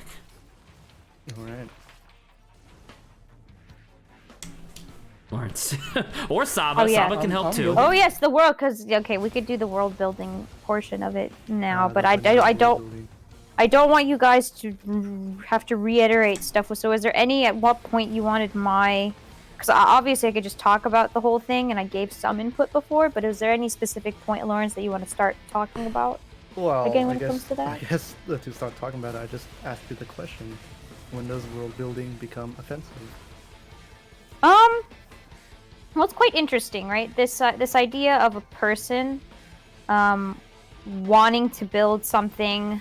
Because in my Build mind, something new, normally when yeah. I think of it, I'm like, well, when you're building a unique world, most of the time, if it's based off of something, like people tend to, creatively use it in a way that's positive. Yeah, because it's just referencing. It's Yeah, used so all the normally time. it's like it shouldn't be offensive, and this is where this idea comes from, is that it's weird to think about someone using it as a purpose for it to be negative, because then it comes down to this idea of when we talked about, the cultural aspects of, well, the only time anyone will make a game about Germany is when it's a Nazi game. Well, and it's like, well, how fair is it to only show the negatives of one country when other countries have also done bad stuff? Or why does only certain countries get positive light while others get like I guess negative it in just terms of depends support? on on what kind of world you're building, then, right? Like who the quote-unquote villains are. Because, like, I mean, you know, and Nazis are a really easy thing to just, Yeah. you know, adapt into your universe as a villain, because Nazis are pretty definitively the Pretty bad. villains of You history. you don't have to explain why Nazis are bad. That is already People inherently implicitly known. understand for the Yeah, most part, unless they're idiots. But I did want to. I wanted to bring this up because I was thinking about this topic because it's a good topic. One of the things that I thought of was because one of the things I said yesterday was that it seems to me that under most circumstances, the thing that you should be shooting for is to be respectful, right? And I was just thinking about, like, well, what kind of... Oh, my Jesus fucking Christ! So many of them. Crushed. I was thinking about examples of... you know, like, representations of different cultures that were very, very, very much not cool. And the big one that came to my mind, which Nintendo still uses, by the way, which baffles the hell out of me, is spear chuckers. Which was like the old, very outdated depiction of natives in Africa being, you know, essentially just barely above monkeys, and they just wear, like, the leaf loincloths and have the spear and stuff like that. No. Like that, like they used to use that shit to, like, try to validate slaves and stuff like that, right? And that's how they were depicted in popular media and movies and, like, this, that, and the other thing. And Nintendo Nintendo still uses that. And so the thing is like, okay, well then does that mean that you can never have a character with a spear that has, like, tribal stuff on it? Or like, you know, like African-esque stuff on it? And it's like, probably not, kinda? I don't know. I mean, Well, that's okay. Well, I mean, if Wait. they're referencing like African culture, you got, as you said, do it respectfully. Yeah. Well, 'cause- Just make it all 'cause they silly ca- like that. Because it was based off of something. They just did it in a really weird way, I guess. In a That really bad way, yes. and I was about to say, like, you have to contextualize everything. So, like, when, like, the decade it was, like, back then it was whatever. Like, right now we can perceive it as being bad. But if you're making something new now, you can't say, like, oh, well, back then it meant something different because now it means something else. Like, well, no. Well, that's exactly the point. You like, can't even make like the even at the same time, exact like even thing. at the time that Song of the South was made, it was horrifically racist. Yeah, so obviously you can't make that specific thing again, but if, let's say we're going to use African, I guess, for this instance, but if legitimately there are things like that, you should still be allowed to, if you're, I mean, I don't know what the story would be. Your story would have to make sense anyway in the first place for it to include it, but you should be allowed to include it. Well, once again, it's in that particular context, in this particular context with, like, the spear chucker or whatever, is the fact that it was used extremely offensively, right? Like, you're not going to use the fucking American caricature of the Japanese man anymore. The one with, like, the big round glasses and huge buck teeth and shit with the rice patty hat. Like, you're just not going to depict a Japanese Unless you're character making like that satirical. anymore. I mean, I guess if you're making commentary. satirical whatever, that's, like, different. Yeah. That's like a weird zone that I'm not really qualified to speak about. But it's just like, you're not going to be doing that anymore, right? Because it was created. Yeah, no one's it was really, created to be offensive. And so if you try to replicate it now, even if you don't mean it in that way, that's still what it means, kinda. And I think people are just creative enough not to use those kinds of things anymore, Yeah. you know? Well, and that's So why I brought up, like, man, I can't believe Nintendo still uses this. So 'Cause yeah, they that's do. that's incredibly weird. But that's why, Lawrence, to your question, in my mind, I'm like from what I believe regular people to be trying to do, none of the intention is for it to be negative, right? It's just Right, how sure. it's other people's perception of what they want it to be. Here you go. By the way, this pushes is something. the depiction that Nintendo still uses. Oof. So it's like, you know, Oh, that's interesting. I mean, you do have. if you didn't understand the origins of where that depiction came from, it's just a whatever design, right? Like, it's like, oh, okay, I Isn't kind of this get also it. a South American thing? I mean, Sure, kinda. So Not it just really, but doesn't kinda. some of it culturally exist? I'm not gonna be arguing that anybody is allowed to use spear chuckers, Saba. No, because I'm wondering what is factual by a certain point, right? I'm not sure. I don't know. In what context do you mean? Just whatever this was based on, I guess. Because obviously, if you're just gonna be like, well, we based it on like an entire culture as like a thing, like an African culture, because like this is just what we associate. I'm not sure because some people specifically they based it off popular depictions in media at the time of like what native people in the jungle look like. Because the first time they were introduced, it was like a jungle location. Okay. So that's something separate. I would say that's you would have to. I would say I want to know what specifically it is. You can't just take a caricature of a caricature and just be like, sure, it kind of makes sense. Because if it does exist, that's exactly what they did.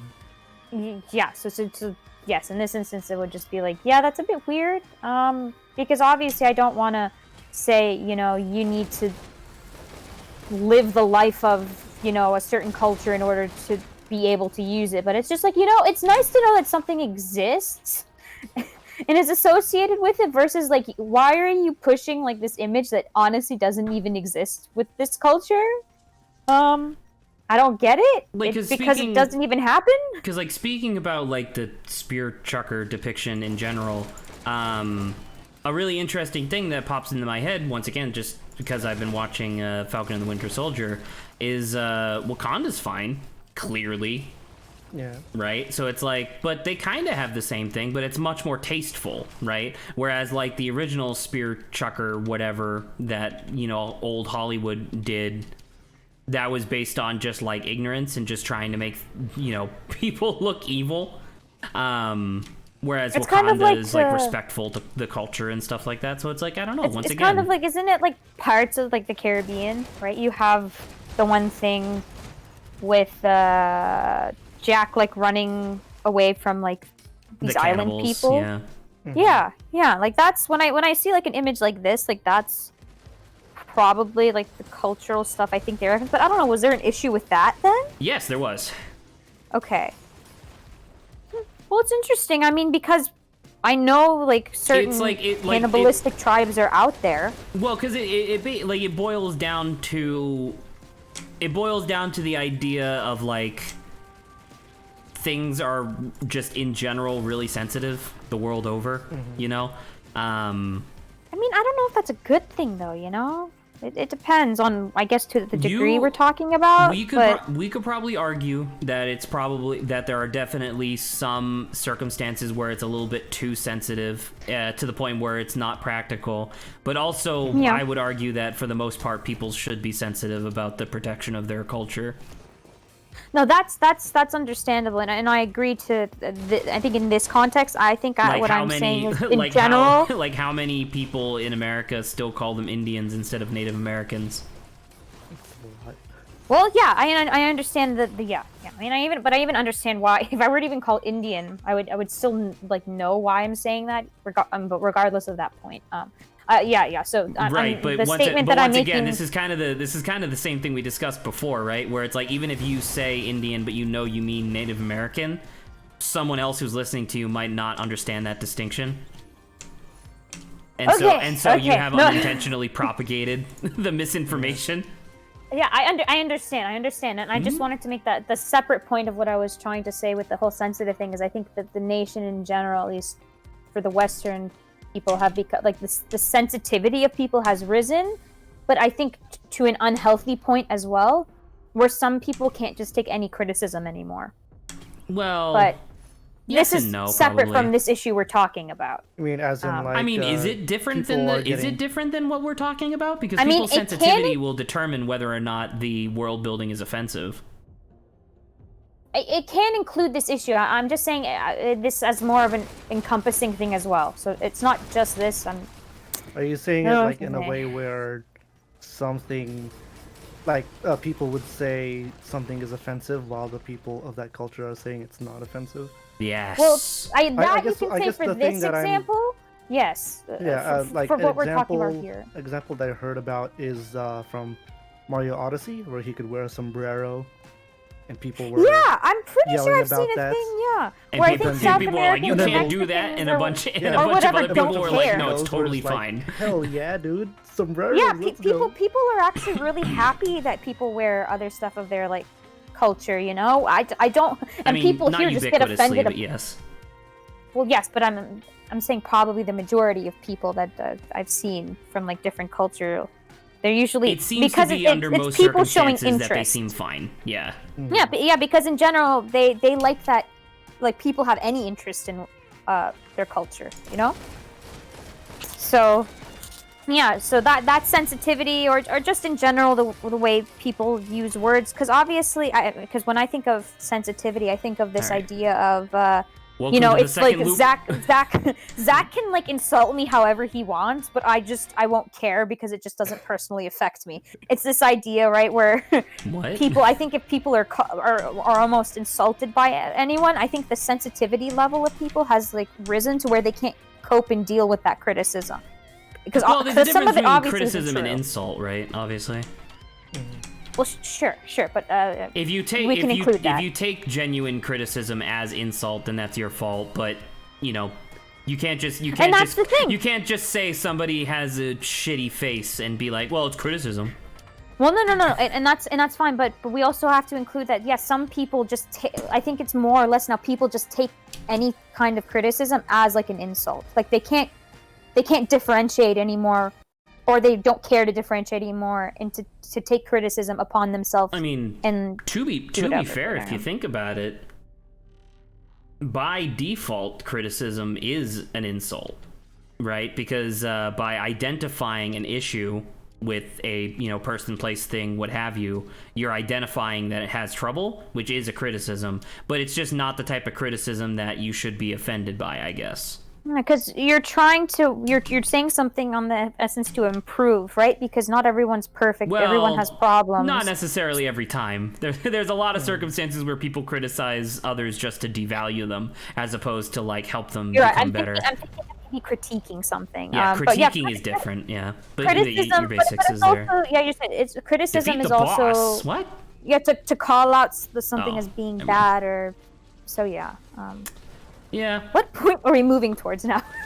Well, I mean, we know, were just talking we're about kinda like the. drifting. I mean, we've been kind of drifting for a while, just because like I don't know. It's always an interesting topic to bring up with Saba, because Saba has like a very particular view about how the world works in terms of like I mean, as she just said, in terms of like how people are sensitive and stuff like that. And I don't know, it's always interesting having this discussion because like obviously Saba's not wrong, but it's also just like a different viewpoint where like from my point of view, yes, there are obviously a lot of people that are oversensitive and will use and will decry cultural appropriation whenever they feel like they're being slighted, and that's obviously a bad thing. But under most circumstances, I truly feel like most people are just fine. Most people get it to the point that it's okay. I don't know. I mean, I'm just thinking hoping. about the girl with in the. I mean, once The again, Chinese dress? Yeah, the Chinese dress, I Yeah. suppose. So many people called that out as being appropriation when like I don't think anyone used to have an issue before. And this is the thing, Lawrence, it's not and I that- mean Zach have Yeah, talked I mean, about it, yeah. where I feel like in my mind we've been trending in this kind of bad direction where people have, as we said, becoming too sensitive, and that's why the girl with the prom dress became a problem for people. Because And- just overall the trend is becoming a bit worse. And my counter argument is that I don't think that we're necessarily trending in a negative direction. I think we're trending in a direction in which people feel the liberty to speak about what's on their mind, as opposed to just sucking it up and dealing with it. Kind of like like I don't know. We're It's accepting things, but sometimes it's just wrong. But people just don't accept themselves being wrong. I don't. It's just. Yeah, it's one of those things where it's situational. Once again, it really it's really based on the individual person, right? Because there are obviously definitely people like it's not even remotely the same thing, but like I remember I saw a post the other day on Reddit where, and it was probably like a repost because I think I've seen this before, but it was this woman on Twitter saying like, yeah, the word obese is a slur, and if you do it, you should go to jail. If you use it, you should go to jail. And that's clearly like wrong. You know, like that's a circumstance of shut the fuck up. You fucking go outside. Like Zach, something that I can and even though I'm for the most part I'm always like talking against I'm talking against like this whole some would say like I'm just against any type of appropriate. I'm like, you have no idea. Like if you bring up the movie 300 with me and tell me that movie is legitimate, I will throttle you. I mean, it's obviously not legitimate. It's made by Zack Snyder. Listen, listen, Xerxes. You're the villain, all right? Hey, Saba. Yes. 300 is legitimate.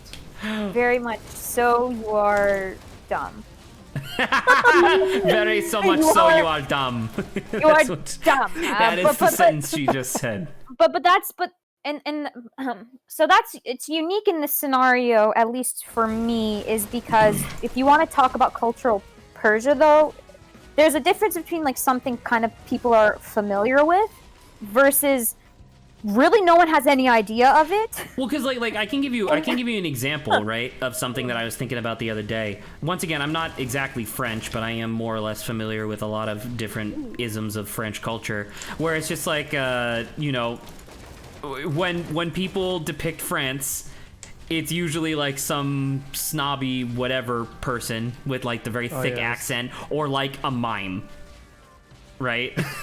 Technically those are cultural stereotypes, but it's France, so no one really cares. Mimes exist, but so don't fucking rodeo clowns. Why isn't America always depicted as a rodeo clown? We are sometimes just depicted as cowboys. Correct. That's not a rodeo clown, Saba. It's not played for laughs literally every time like a mime is. That's true. But also, I think, aren't mimes kind of unique to France, though? No. They're not? Where else are mimes? They're only in France now, but they used to be all over Europe. They were a form of minstrel entertainment. Well, that's quite interesting. Yeah. Because sometimes if it's only from like before, let's say if it was only from France, let's go. And that's a fun way of seeing something French. But there used to be stuff before. That's interesting. Yep. And it's just one of those things where it's like you know, like essentially I guess the point that I'm making is that because France is not, or French, I suppose, is not really a culture or a people that has been persecuted that much, using stereotypes against them isn't really that much of a problem. Like, it's still a problem. Like, people will still be like, hey, you really shouldn't do that if it's offensive, right? Like, if it's offensive, you still shouldn't do Zach, this idea though of just like like what? it's okay to do something to someone else, but it's not okay to do it to other. Like, in my mind, I'm like, you just need to give everyone the same treatment baseline. That's what I'm saying. What? Wait, are you? I'm not saying this is correct. I'm saying this is how it is. Okay. I was definite. No, I was not telling you that you should insult my cultural heritage.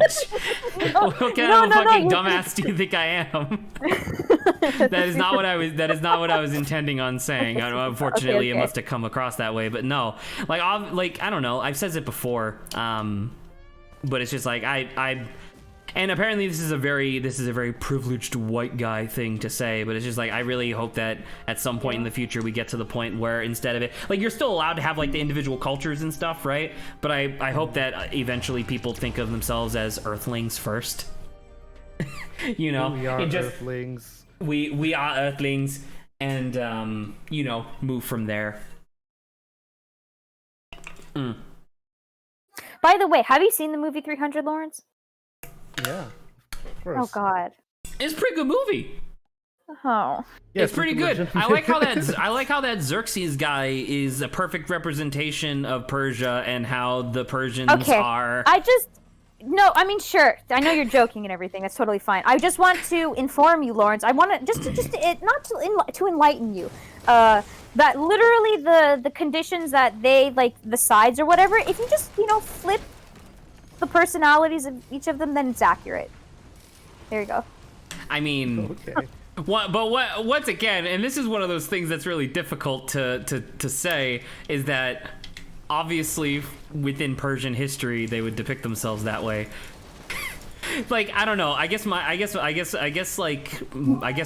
I'm gonna tell is you, that it's probably no one depicts Persia well.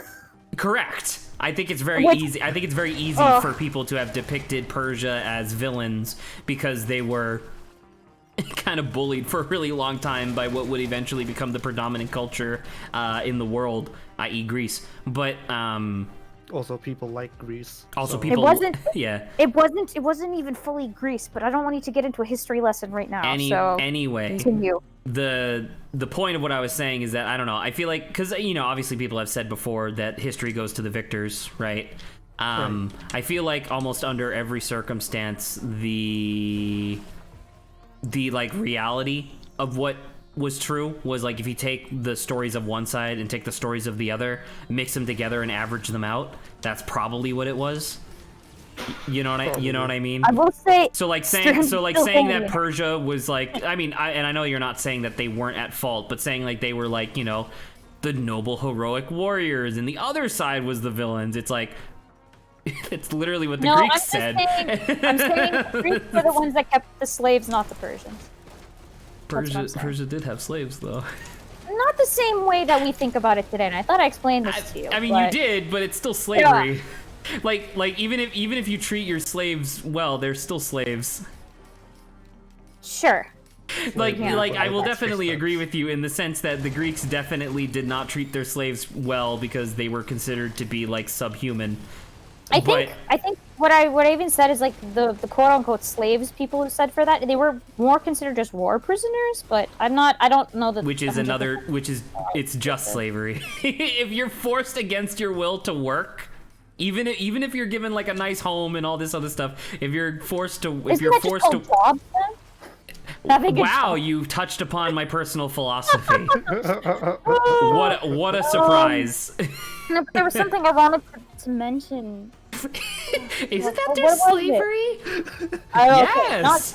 Welcome to Zach's annual. Welcome to Zach's annual lecture on why the world sucks again. Okay, well, putting that aside, Lawrence, I want you to kind of what have you taken in or about, like, has anyone, not anyone, this is weird. Let me think about how I want to say this. Has anyone ever described Persia to you while also being very excitable about their own culture? I'm not really. Because it's right really, now, it's absolutely wonderful listening to Saba as she describes her, her own culture and stuff like that. Because needless to say, no one fucking talks about Persia to me, ever. That's what I wanted to ask. Yeah. Like, Lawrence, what exactly have you heard about Persia? Yeah. That Xerxes is the perfect man and Persia's the villain and... Xerxes was the perfect god and he had chains all over. No. The only thing I know about Persia is that they had a really powerful empire in super huge. Super huge. Okay. And then that's it. Oh my god. So many colors. And I don't know. And I got him. I think they turned into the Ottoman Empire, but I might be confusing. I think they do, right? Cultures. Did they? I'm not sure about that. No, the Ottomans turned into the Turks. Ottomans turned into the Turks. Yeah, okay, there sorry. you go. So it's like, okay. Shows the kind of American education we get. Yeah, we're not very notified on Persian culture. Yeah, so not really, yeah. But do you know what like Persia today is kind of? Fucking... Like if I were to say Persian, where I'm from. Wait, Saba, do I know this?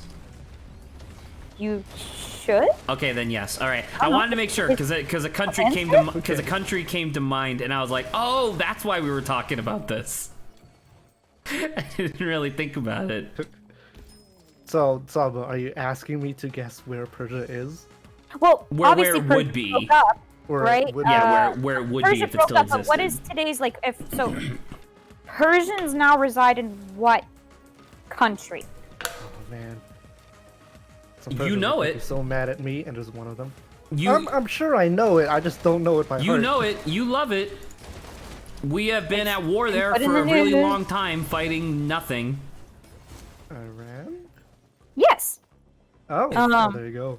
So yeah. So I mean, I know that. it's obviously there's this whole thing. It's yeah. To simply put it, there's a whole other section I would have to explain to you about like This whole, all right, part cultural A. blah blah blah. But Right? but Chapter 2. but yeah. So it's like modern day like Iran, even though it's been like intermixed with other people. But well, what do you hear about Iran?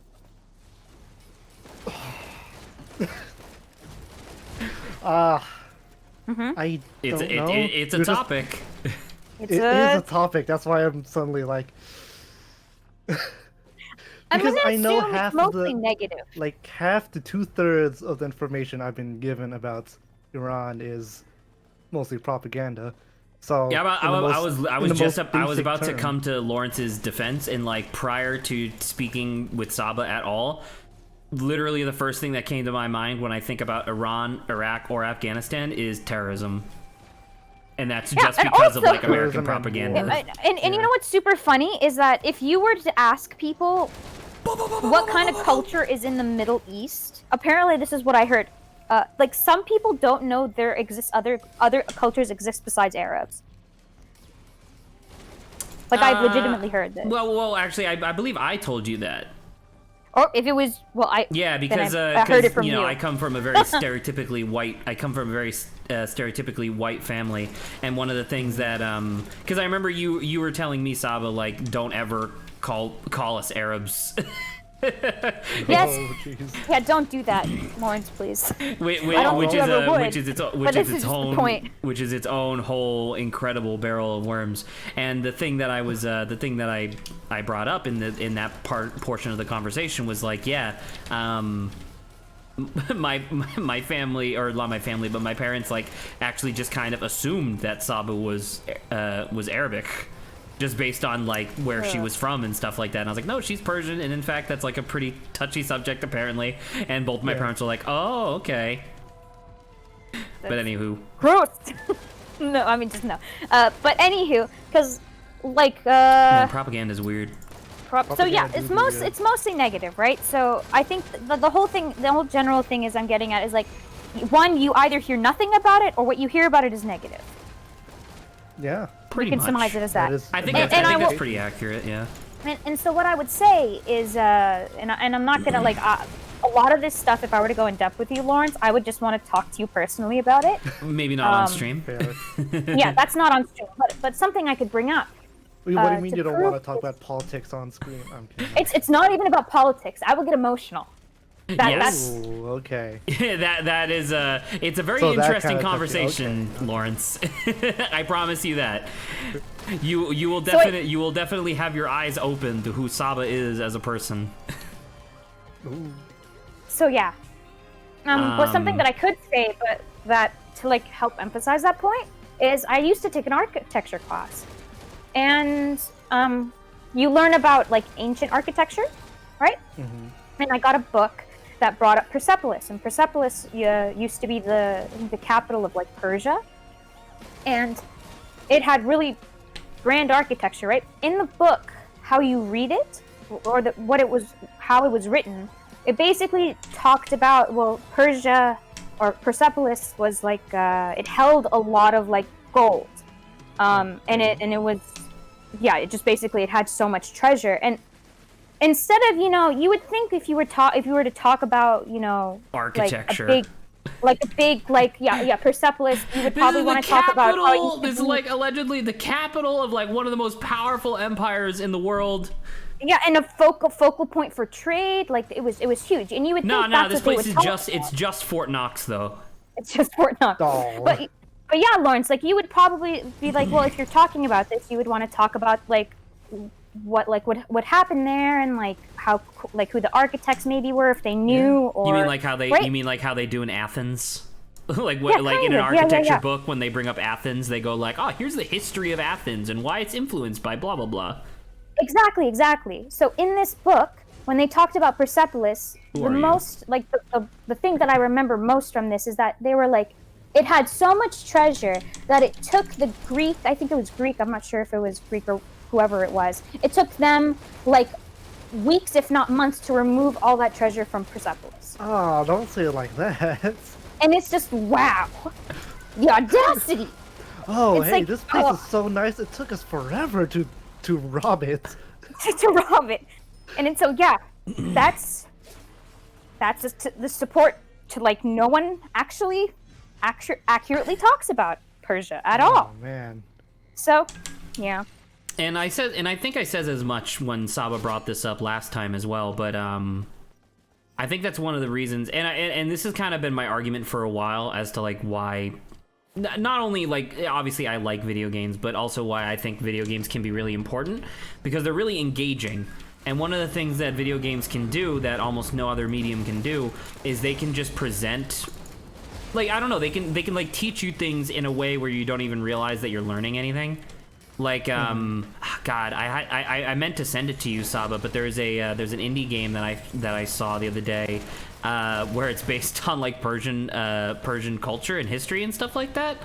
But it is an action platformer, so I don't... I mean, it's the idea like Prince of Persia. I really love that. Like, you know, Assassin's Creed actually was based off of Prince of Persia. Like, all that stuff is really cool, Well, I mean, yeah. and like there are really good points. Like, did you know, Lawrence, that Cyrus the Great was part of Persian culture, and he was the first man to actually ever write down human rights? He was the first Oh, man. Oh, I'm I was dead! not aware of this. Oh my god. I exploded.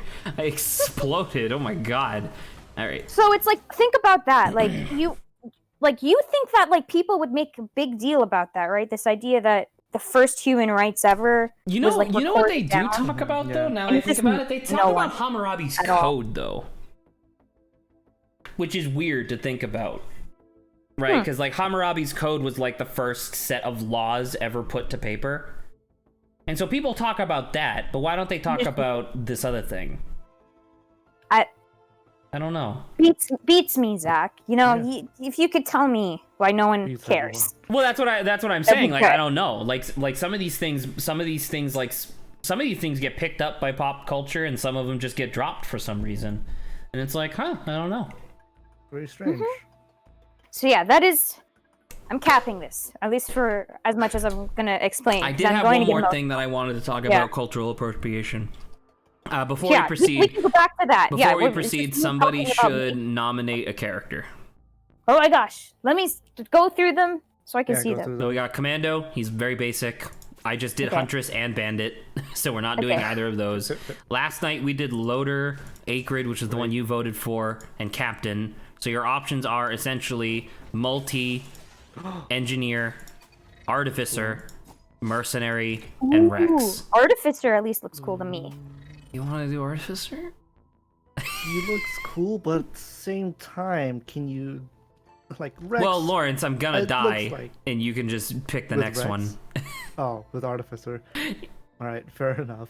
So I'll do artificer for Saba, and then the next one will be whatever Lawrence wanted. I just think he looks cool because he's kind of floaty. he is Yeah, he, he has, he do be floating though. And he do be glowing orbs from his hands. Let me. Well, Rex looks like a There you go. plant pet.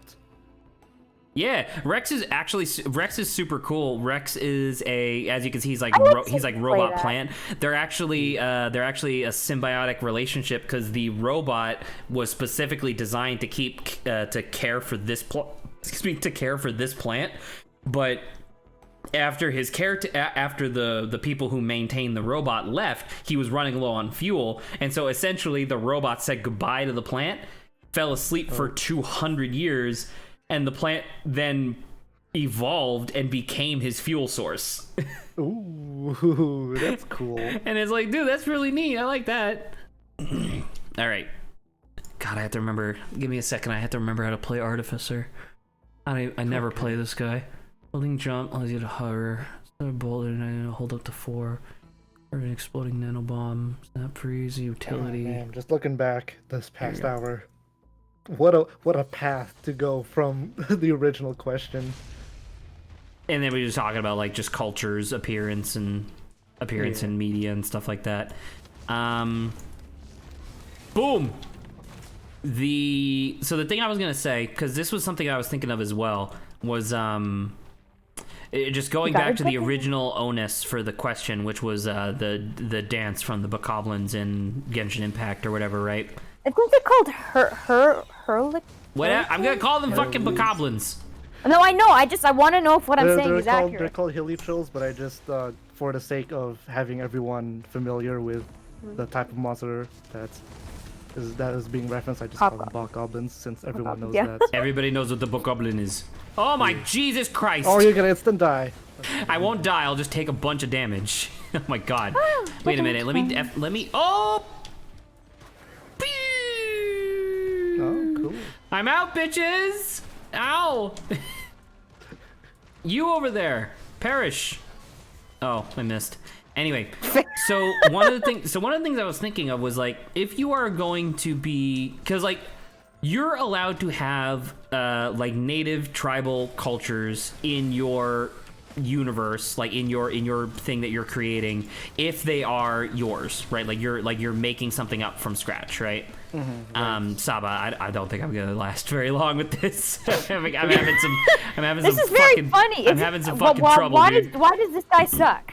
He doesn't suck. He's just not how I like to play. So it leads to a lot of difficulties for me.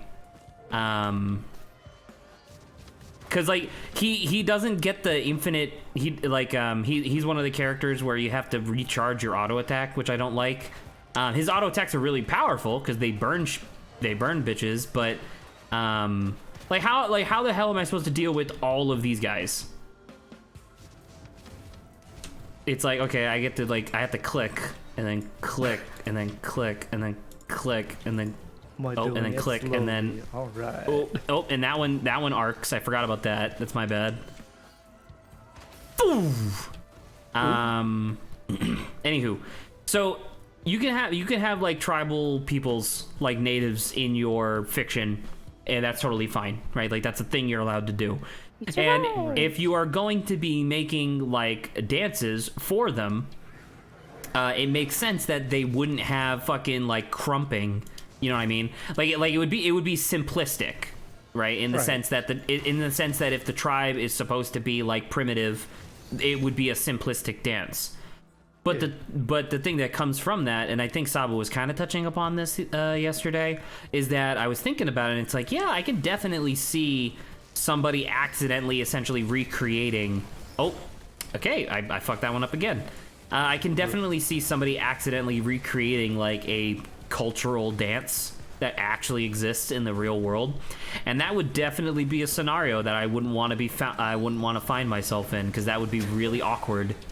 Because if stuff is simplistic, right? Like, there's only so much you can do without someone being like, oh, that part of it is actually from this. So the example I was thinking of, and I don't have an example of it being negative, like I don't have an example of it being used in a video game, used in real life, but like for an example, there was a video game, I can't remember the name of it, it was some JRPG, where the tribal people, they had this dance where they would lean forward, dangle their arms, and a big group of them would all like twist and swirl and spin and stuff like that, with their arms just dangling there. And it was really cool, because like their arms would whip around, and it was really neat. Now that, in and of itself, I could definitely see being something that like a culture in real life used, and it's like it should be noted that culture that I just brought up was enemies in the video game. So it's like I don't know. So then would the problem just be that they're enemies? Kinda, if they I guess, enemies, right? Would the problem still occur? I guess well, I brought that up yesterday, right? Of the idea of like if we do this exact same scenario, but it is no longer an enemy, is it still a problem? And some people would say yes, some people would say no. You know what I mean? That's super interesting, because I remember Adrian was saying it's like also this idea of making them multi-dimensional. because Yeah. like the If they I'm have just gonna something call them other than just hobgoblins. being that. Because for the like I was saying to Lawrence, like you have that girl who's interested in the cultural stuff, and I'm like to a certain degree, I'm like if they're just chilling, I feel bad that I gotta kill them, but then I realize at the same time they just attack first, so I'm like there's no do point. they if you're attack first? You're They do. You're usually coming across their camps. Well, yeah, but it's like I'm just trying to pass by, and you literally parked in the middle of this, like the only way for me to get So past. the game design They made made you their- racist. It's basically game design, yeah.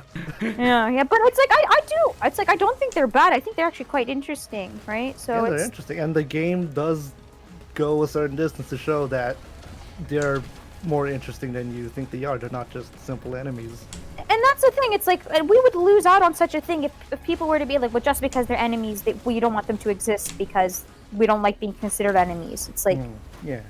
once again, like if you're only gonna have Nazis all the time, you're not always the bad guy. But like when you are the bad guy, I don't think you should always be like complain when other Yes. people are always the bad guys, and they're not saying anything. They're not like I'm tired of being the Nazis. Oh my god! If I get enough In the game. if I get enough attack speed, I won't have to wait for this to charge. I'll just be able to fantastic. attack, and then I'll be able to play the video game with the character that Saba was like, Zach, you should play this, and I'm like, damn it. You just like I hate this character. I'm like, It's my second least favorite character, just because it's just a playstyle I don't like. But he has a guitar what on is this his back. playstyle? Inform me. Well, he I has wanna- a guitar on his back because I just picked up a guitar. Is that the Nah, that's the playstyle? usual Guitar thing. playing? Yes. I don't know. And That also, it's seems a pretty good. ukulele. Well darn. But So back to the call topic of- Janine. Oh yeah. But back to the topic.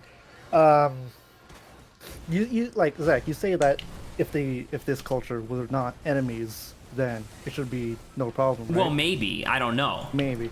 Because once again, as a person who is just like French Canadian white guy heritage, it's like there is nothing for me to ever be offended by.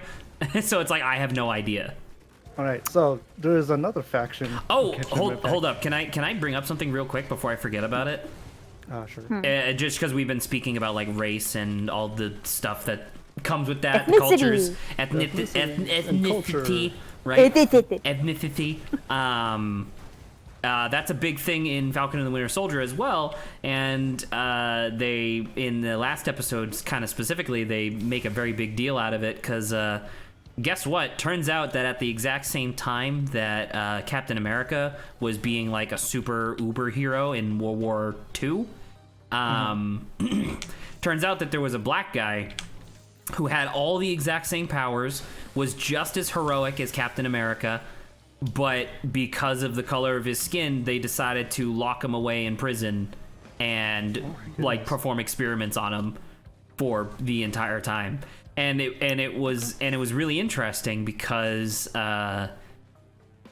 like long story short, essentially Falcon goes to him being like more or less he's like saying like, why aren't you Captain America? And the guy just goes, you know exactly why I'm not. Oh man. And Sam goes like, well, the world has changed. Like things are so different now. Like it wouldn't happen the same way that you think it would nowadays. Let's go public like today and get you the valor and the honor that you deserve. And the guy goes, even as a super soldier, do you really think I would last more than 24 hours if you came out and announced that I was basically Black Captain America? And it was really interesting because it's like that's a I very have interesting literally thought no experiment. context to whether or not this makes sense. You know, it's like fuck. What was that movie that Peele made that was really good? Get Out. Get out. Where that movie touched upon a phenomenon that I had literally zero context for, which was being a person of color in a predominantly white community.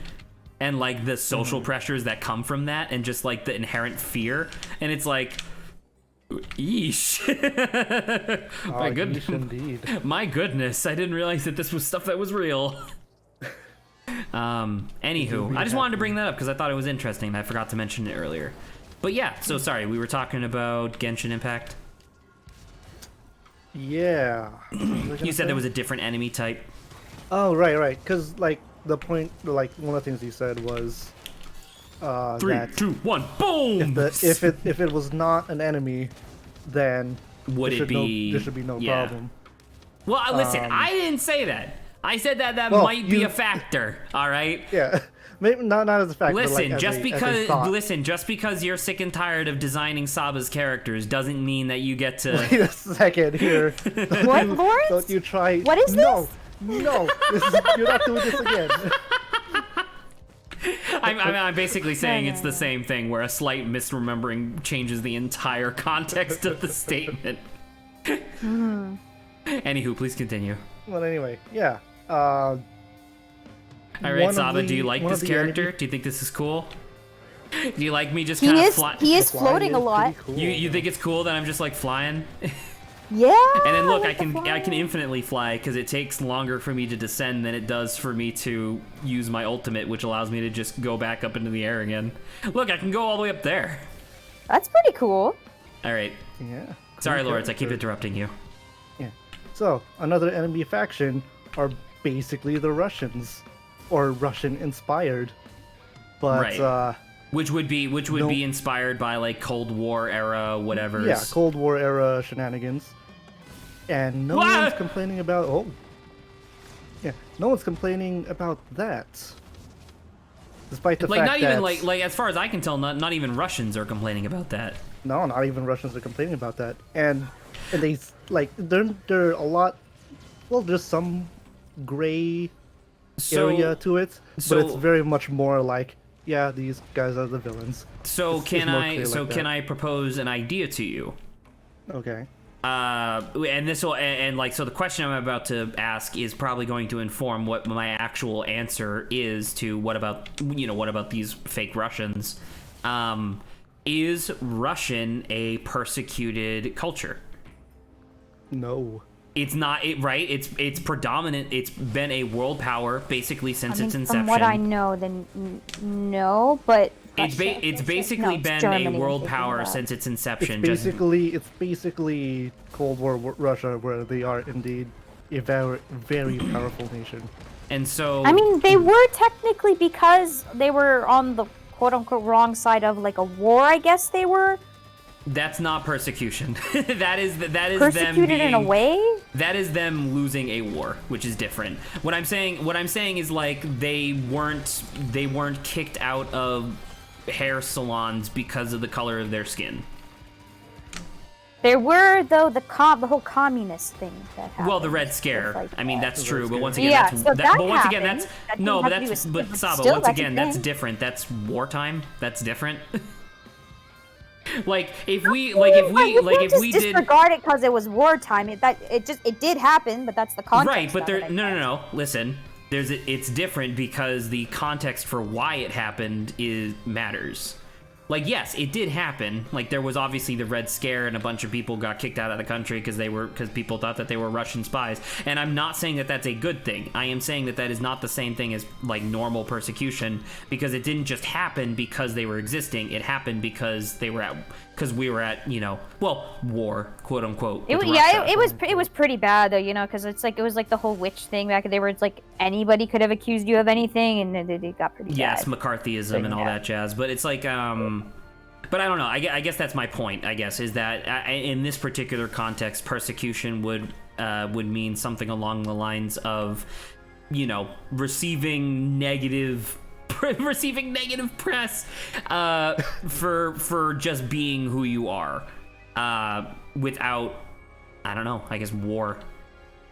I don't know, I'm trying to think if there's anything else. Like, I don't know, like a lot of people, like I know a lot of people nowadays do think very lowly of China because of China's influence on the world at large and stuff like that. Yeah. And that's one of those things where it's just like, I mean, obviously Asians in general have to face a lot of persecution depending on the community that you're in. But like... Especially nowadays. Yes. Hey, Lawrence, do you want to go to a massage parlor? I Absolutely. don't. I certainly don't. But the... Yeah, I don't know. So to answer your question, Lawrence, I guess it's the idea of like the cultural appropriation or like the cultural representation, regardless of context, might seem offensive if it also seems like it might be punching down in a way. You know what I mean? Whereas, like, you know, native peoples, like tribal peoples or native peoples, what have you, obviously very much persecuted. Very much persecuted, yeah. So, like, that's obviously one where any depiction of them is going to be a sore subject. And also, it's just like, because one of the things will be like, well, why do you feel the need to depict them? Like, can't you just do something else? I don't know. It's one of those things where it's like, I mean, we brought it up before, but like, Nazis. You know, like a part, like a people have to draw, I think, based off of something. You know? Because I mean, like, a German person, I feel, would be totally within their rights to be like, come on, you can't like represent us with like something this is else. Like the 800th time, right? Like, I feel like that's totally reasonable for them to be perturbed by that, but it's also like, come on. It's interesting because but at the same time, sometimes it's quite. And how I'm thinking about it is that they just, you know, they're not really that offended by it. Which is quite, and obviously, exactly. if you were to the people who faces, are offended by it are the people that are like, "Listen, Hitler didn't really do that bad," and I'm like, "Whoa, whoa, all right, shut your mouth." Like, it's almost like, to me, it's like if they can, like, you know, they're not offended at all by, like, you know, always being the bad guy, right? I'm like, I think people like need to like look at this whole context. I'm like, well, why is it all these other people are getting so offended by something that isn't even really, I think, that bad. Like, you know, like, do you know an example that I thought was really interesting? And I guess it's basically just version 2 of the thing that Lawrence brought up a minute ago. But You're gonna die, by the way. Sorry? Never mind. I'm alive, motherfucker. It's first loop. Your health was going you think down I was gonna fast, die on is what first I'm loop? saying. I never die on first loop. I have never died on camera on first loop. Anywho, Get that flashback going.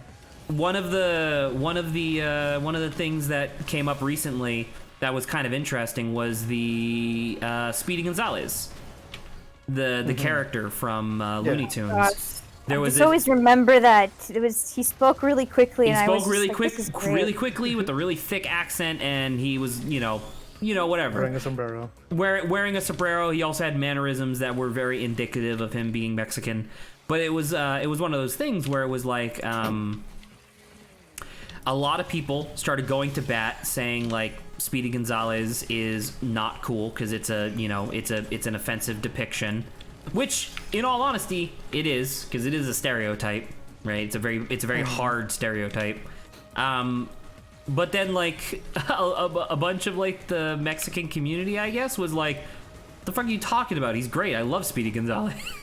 Yeah, I'm like, yeah, you're super allowed to, you know, do that, but it's like, I don't know, it's weird because it is like we should definitely try to avoid that kind of character in the future. But if you're not offended by, like, if the culture at large is not offended by that depiction, then I guess it's fine. Leave it. Yeah, it's a shut case at that point. Well, It's like what you said about the ambassador of China, of culture, I guess. Yeah, of China culture. Yeah, talking about the dress, and you're like, I approve.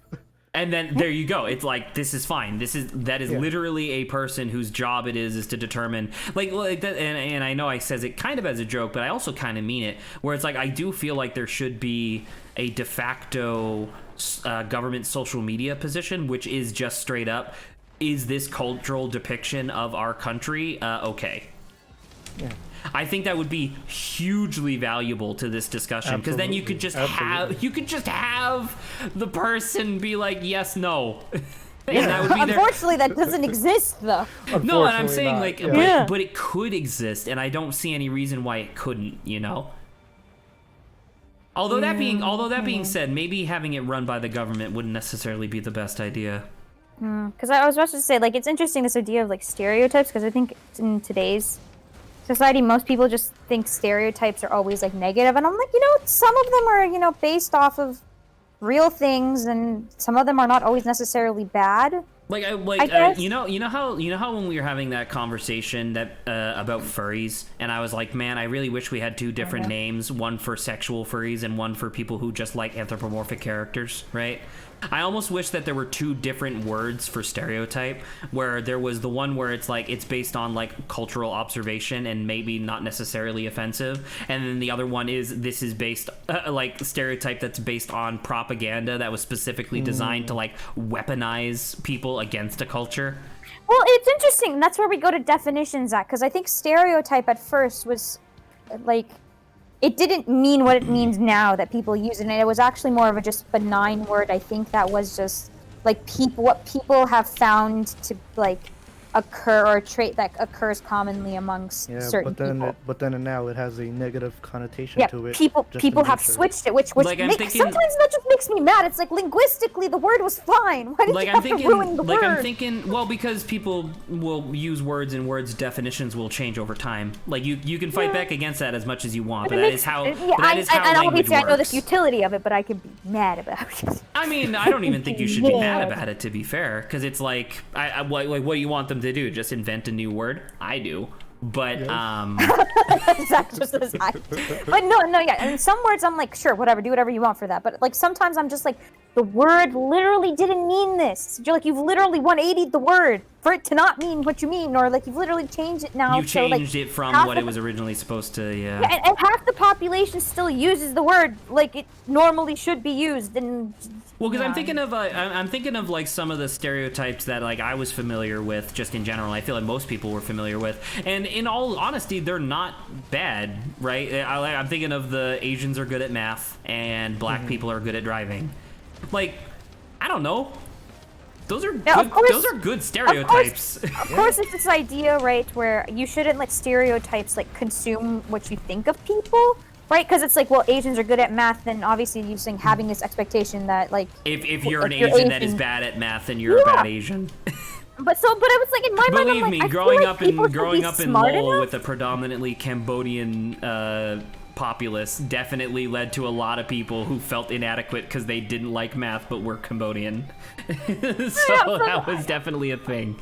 I'm like, I'm hoping at least who attended school with a whole bunch of Asians. Some stressful folks. Yeah. Probably go ahead. No, I was just, I'm like, I feel like at a baseline of that people, like this is an optimistic point of view, that people like know, like some stereotypes are things that like people have found to like happen in common, and they're kind of funny, but we're talking to an individual. You know, and that stereotype. But the stereotype is designed, like, essentially stereotypes are inherently supposed to be shortstops to actual like influence, I guess, right? Because it's like I'm thinking of like another stereotype of like the drunk Irishman. You know what I mean? Which a lot of them are indeed drunk, and they're proud of it. Sometimes it feels like, and trust me, my sister's been to Ireland, so she's seen them. I'm not touching that with a 10-foot pole, but. With firsthand. They do like their beer, and I must say, I think their Guinness in Ireland, I heard it's really, really good. If you got a good thing, why not drink it? I mean, that's true. But the point of that, I guess, that I was saying was that one of the, as true as it might be, and as much as it might have been adopted at this point, it should be noted very succinctly that the original intention for that stereotype was anti-Irish sentiment when a bunch of during the potato famine, like they were using that as an excuse to like evict people from their homes and like arrest them. That's one of the reasons why public drunkenness is still illegal, was because of that, because they were like, Irishmen are drunk and I hate Irishmen, so let me make it illegal. And if I see them being drunk, I get to arrest them. Yeah, so and like once again, so it's one of those things where it's like, I mean, like if you, once again, I'm not taking you as like an authority on it, but like, you know, if the culture does accept the stereotype as like a funny haha thing, I'm glad that they were able to work past its very negative origins. And should be noted, it's not just America that came up with that. That was like the world over was like, get these fucking Irishmen out of my country, and it's like, oh my god. And as Zach would say, like, I should make note, right? It's very nuanced, and no one Once saying again, all it's Irish nuanced people are and like in this. a public and in a public continuous forum. And I don't even just mean like on stream. I mean on the sense of like the stuff that you and I say. And when I say you and I mean the royal you and I. The stuff that we say will influence other people and will influence their conversations, whether we want it to or not. So being responsible with what we say is important. I will reference. I do. Back in the day, a little while ago, I used to watch this like the Irish version of Try Guys, and a lot of their stuff was trying alcohol. So I don't know if Once again. Yeah. If like whatever, like they're allowed, like they're allowed to, like, Yeah. I don't know. I guess it's like similar to the idea of like black people are allowed to use the N-word. You know what I mean? Where it's just like, sure, it's a pejorative against you. So if you want to use it, that's your decision. Mm-hmm. It's super interesting though, because it's like there's a difference between like just a specific word used and just calling someone drunk. Yes, well, Saba, you just identified the definition of what a pejorative is. A pejorative is simply literally anything that is intended as an insult. So I even said this yesterday on stream. Like if I say Adrian's name, but I mean it as an insult, it's a pejorative. Yeah. So it's like if it's like for the thing that I said, like we like drunk Irish. It's like it's definitely not a pejorative, but it's just an amusing thing I've heard them talk about themselves as, and I'm just like, okay, if that's what you call yourself, it seems amusing. You saying drunk Irishman could definitely still be interpreted as a pejorative, though. Depending on. And that's exactly why I'm saying right now that's not how it was intended. I guess. Right, but once again, this is the sort of thing where it's like, because we talk about this a lot, right, Saba? And you even just mentioned it, of the idea of like there is nuance to everything, but but the flip side of that, the flip-flop side of that statement is that under most circumstances, people don't give a shit about the nuance. That's so unfortunate. Context always matters. Nuance. Right, which is why I tell you constantly when we have these discussions that you have to like use your words very specifically and very deliberately, because that's how you prevent nuance from being a problem. Yeah. Once again, it also spikes my anxiety through the ceiling, but it's important because otherwise people are going to be like, "Wow, you're racist, Zach," i.e., Adrian. Time to cancel. Oh my goodness. Okay, I'm gonna give me a couple minutes. I'm gonna go grab something noms, and then I'll be back. I am also incredibly hungry, but I'm just gonna play the game. Maybe we could just take a little nom break if you need, Lawrence. Should we all take a nom break? I'm not going to. I mean, I guess literally, if both of you want to, then yes, I will as well. But I kind of wanted to just keep talking.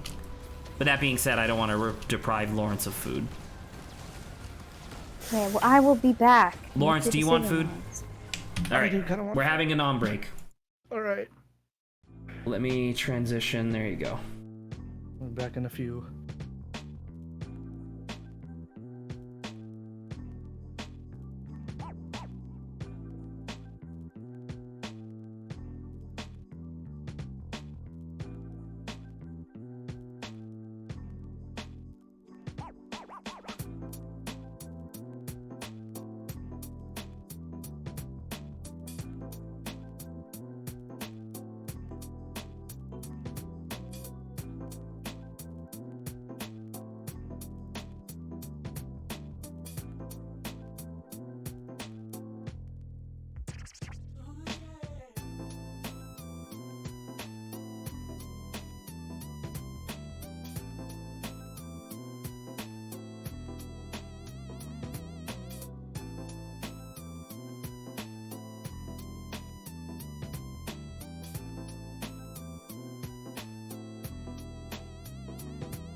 Oh, hello, we have returned.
How's the munching?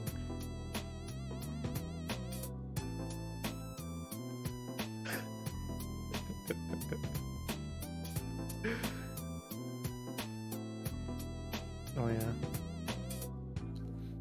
Did you have family game night last night, or is it the same one from like 2 days ago?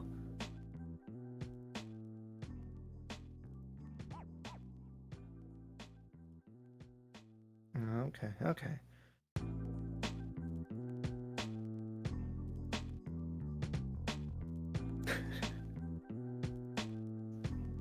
Chips for dinner. That sounds not the healthiest.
Banter topics. Anyway, we are now back to gameplay. There we go. And so, as we get back to Risk of Rain 2 here after Munchies, I wanted to talk a little bit about Infinity Train Season 4, i.e. the final season. It is super weird because I think it is pretty obvious that because every season of Infinity Train, I mean, I guess I should probably start with this because I know I talked to you guys about it before, but are you guys familiar with the concept of Infinity Train, the show, the cartoon? Not quite so on We my had- side. All right. Yeah, on my end, we talked about it. We talked about long lengths. we talked about it pretty extensively, and I'll have to talk about it with you at a different point, Lawrence, just because it is a really interesting thing to talk about. But the basic over-under of the show is that it's based on a book series about this train that's in like a pocket dimension, and people who have like grief or problems or whatever, they go there, and the train is very scary. Like, I'm not gonna lie, a lot of the shit that happens on the train is very like life-threatening and horrifying, but the intention is that it's supposed to help you, you know, get over your trauma and become a better person and stuff like that. Oh boy, deep themes. Very deep themes. To the point where season 2 of Infinity Train has probably one of the most interesting and well-written characters I have ever seen in anything. I'll have to talk with you about that in our own time at some point. But anyway, every season, so the previous 3 seasons were all contiguous, kinda. They were kind of anthology in the sense that they followed a new main character, but the main character was a character from the previous season. So it made like a train, right? Haha, get it? Okay. Sorry, I got a chip stuck in my tooth. I'm gonna post something, by the way, guys. It'll be interesting. It's some kind of relates back to what we're talking about. Wait, hold on one second. Everyone's holding on. Oh, okay. There we go. I am back, but Lawrence is gone. Yep. All right, I'll have to wait I then. posted something on air that I'm like, yes, I agree with it. I don't know, man. I've watched a lot of really good modern cartoons. There's definitely a lot of garbage modern cartoons as well, but there's also a lot This of is really more good talking ones. about style, the art style. Okay, I'll have to check it out Yeah. then. Because you know what modern cartoon is probably the most offensive to me? What? Fucking Big Mouth. Oh my God. The Netflix one. It's so ugly, and it's like I kind of get what they were going for, but why did you era do is it? definitely not, but also the humor of that is it's definitely like almost like a Rick and Morty era, and I just didn't get into that. So It's not even not Rick and my cup- Morty. It's way more crass than Rick and Morty. But it feels like it fits in the era within that.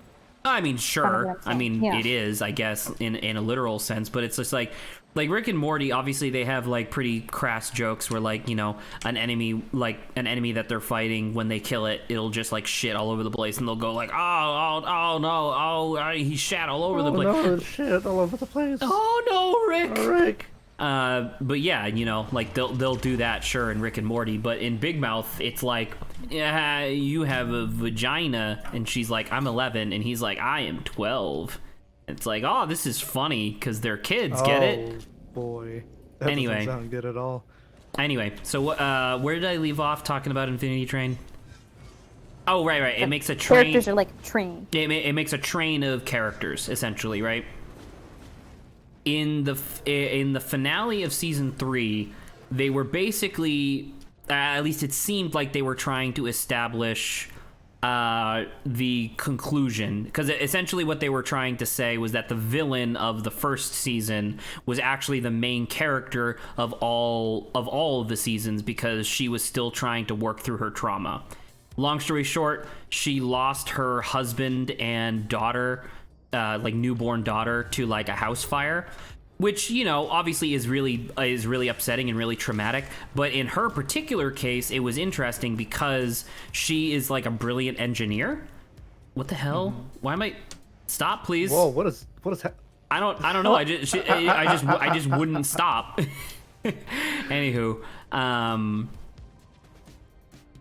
what was I saying? Yeah, so she was like a brilliant engineer, and so when the Infinity Train like took her in to like help her with her grief or whatever, she immediately started fucking breaking shit and like rebuilding it to her designs and like fucked up the entire train for a bunch of people. And it was like, oh, okay, so you're like a bad person. But anyway, turns out that apparently that was the train's intention from the beginning, was to allow her to do all this horrible shit so that way she could get over her grief.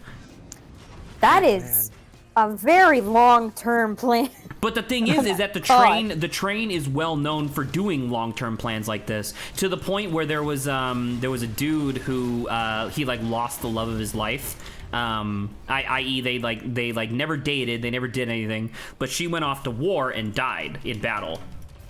And he like, you know, apparently there was like a moment right before she was deployed where he could have like confessed to her, and he chose not to because he was a coward. So anyway, that was like the thing that he held on to. He was on the train for like 50 years.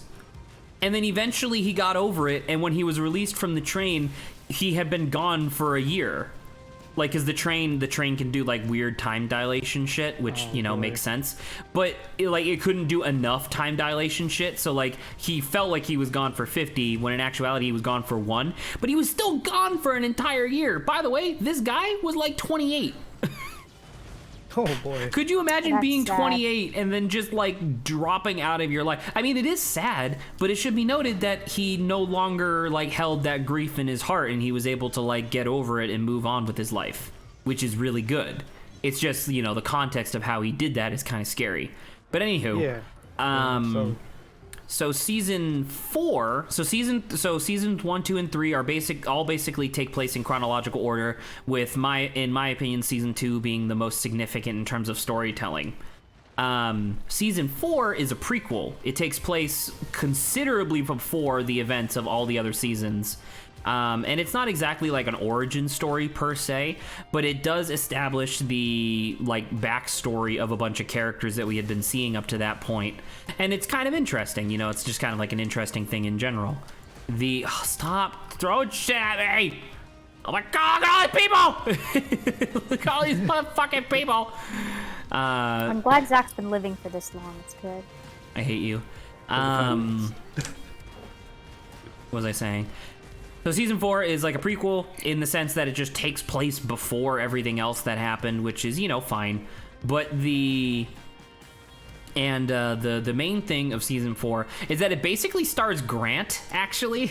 Give me 1 second. Infinity, Grant? yeah, Stars Infinity Grant. Train season 4. Let me It'd be get hilarious if it was actually named Imagine Grant, too. you're just like. No, his name's something else. It's some Korean name. Right, I was about to say is like, haha, starring Grant, and it is actually Like the character's Grant. named Grant. No, like I don't know. Maybe this is just me like seeing things, but like these are the two main characters of season 4 has 2 main characters. This is what he looks like. Oh my god. That's basically just Grant. That's just Grant, right? Like, I'm not wrong. Dang. That's just Grant. And when I brought this up to, God, I don't remember who I brought this up to, but when I brought that up, they were like, haha, and that other guy's you. And I'm like, it's not. That's not what I look like at all, but I appreciate it. And I say that very specifically. The other guy's Adrian. I say, well, I don't know if you want to, well, maybe, I don't know. I'm just here to say that Ryan's super fucking hot in the show. He has dork energy that has turned me gay. But all right, sorry. I did death, so now I need to do soul. So yeah, anyway, the basic over-under of this season was that it was about 2 childhood friends who one of them was like recklessly trying to pursue his dream, while the other one was way too concerned about like pleasing his parents and being successful in order to, give his dream a worthy shot. So both of them, so like their story starts essentially when they're 8 years old, when they establish that they want to be in like a band, more or less. And it takes them fucking like 20 years. Like I want to, or not 20 years, almost 20 years, because I want to say when they enter the Infinity Train, they're both in like their late 20s or like mid 20s, somewhere around there. And it's like one of them is a deadbeat who used to live out of a van before he sold his van to an ex-girlfriend just to try to get her to come back with him. Which did not work out, surprise, surprise. And then the other one is working a pathetic, like, minimum wage job as, like, a waiter. And although it's a respectable job, because it's like, you have a job and congratulations. But he's also, like, miserable every day of his life. So anyway, the point of me saying all this is that the season itself is really interesting, and they do a lot of really cool stuff with it in terms of the storytelling between these characters and yada yada. But the thing that I have criticism of is that it's not really a finale, in the sense that they clearly were trying to go for a season 5, and season 5 was going to like tie up all the loose ends for the narrative. But then the show got canceled, so now we only have season 4. Oh no! Oh. Yeah, and it's like the Star versus the Forces of Evil. Well, Star vs. the Forces of Evil might get the final season on Disney Plus. There are rumors about it happening, but but yeah, and it's just like, man, that sucks. And once again, season 4, not bad by any stretch of the imagination, but it's definitely not what I would have wanted. I want the conclusion of that other. I want that conclusion of the other woman's story, the one that I just described, the one where it's like, oh, I'm gonna fuck up the entire train just to try to recreate my dead daughter and husband. That woman is never going to get an end to her story now. Oh no. Yeah. So imagine me, and I'm just like, dude,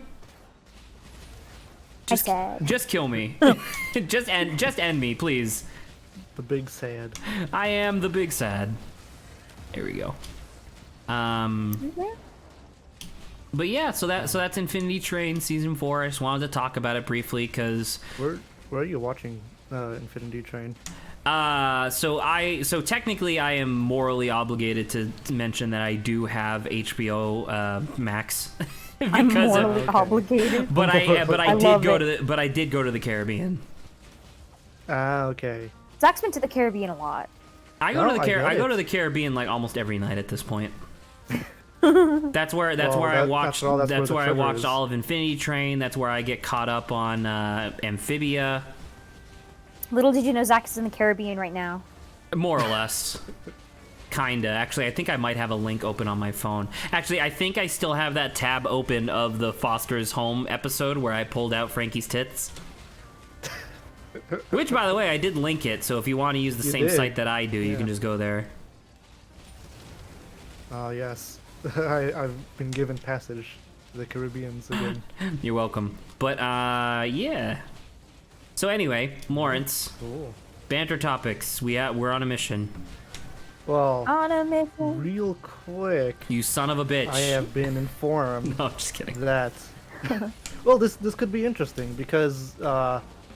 Hey, look at that! I got an achievement by accident. New Avatar series coming soon. I told you about this, Lawrence. No. I mean they're confirming the dates.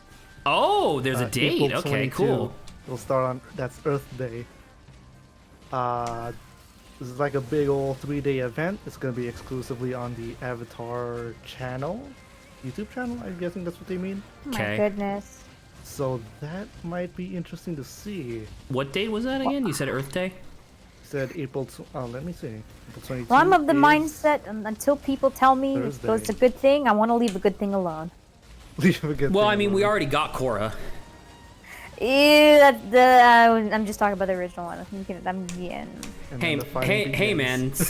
man! Season 3 and 4 of Korra probably should have been what they did to begin with. Sure, because but that's it's not reality. it's really good. So I'm just gonna say the first one, forever in my heart. and I'll I mean, just wait until someone obviously. tells me Oh, yeah, it's obviously.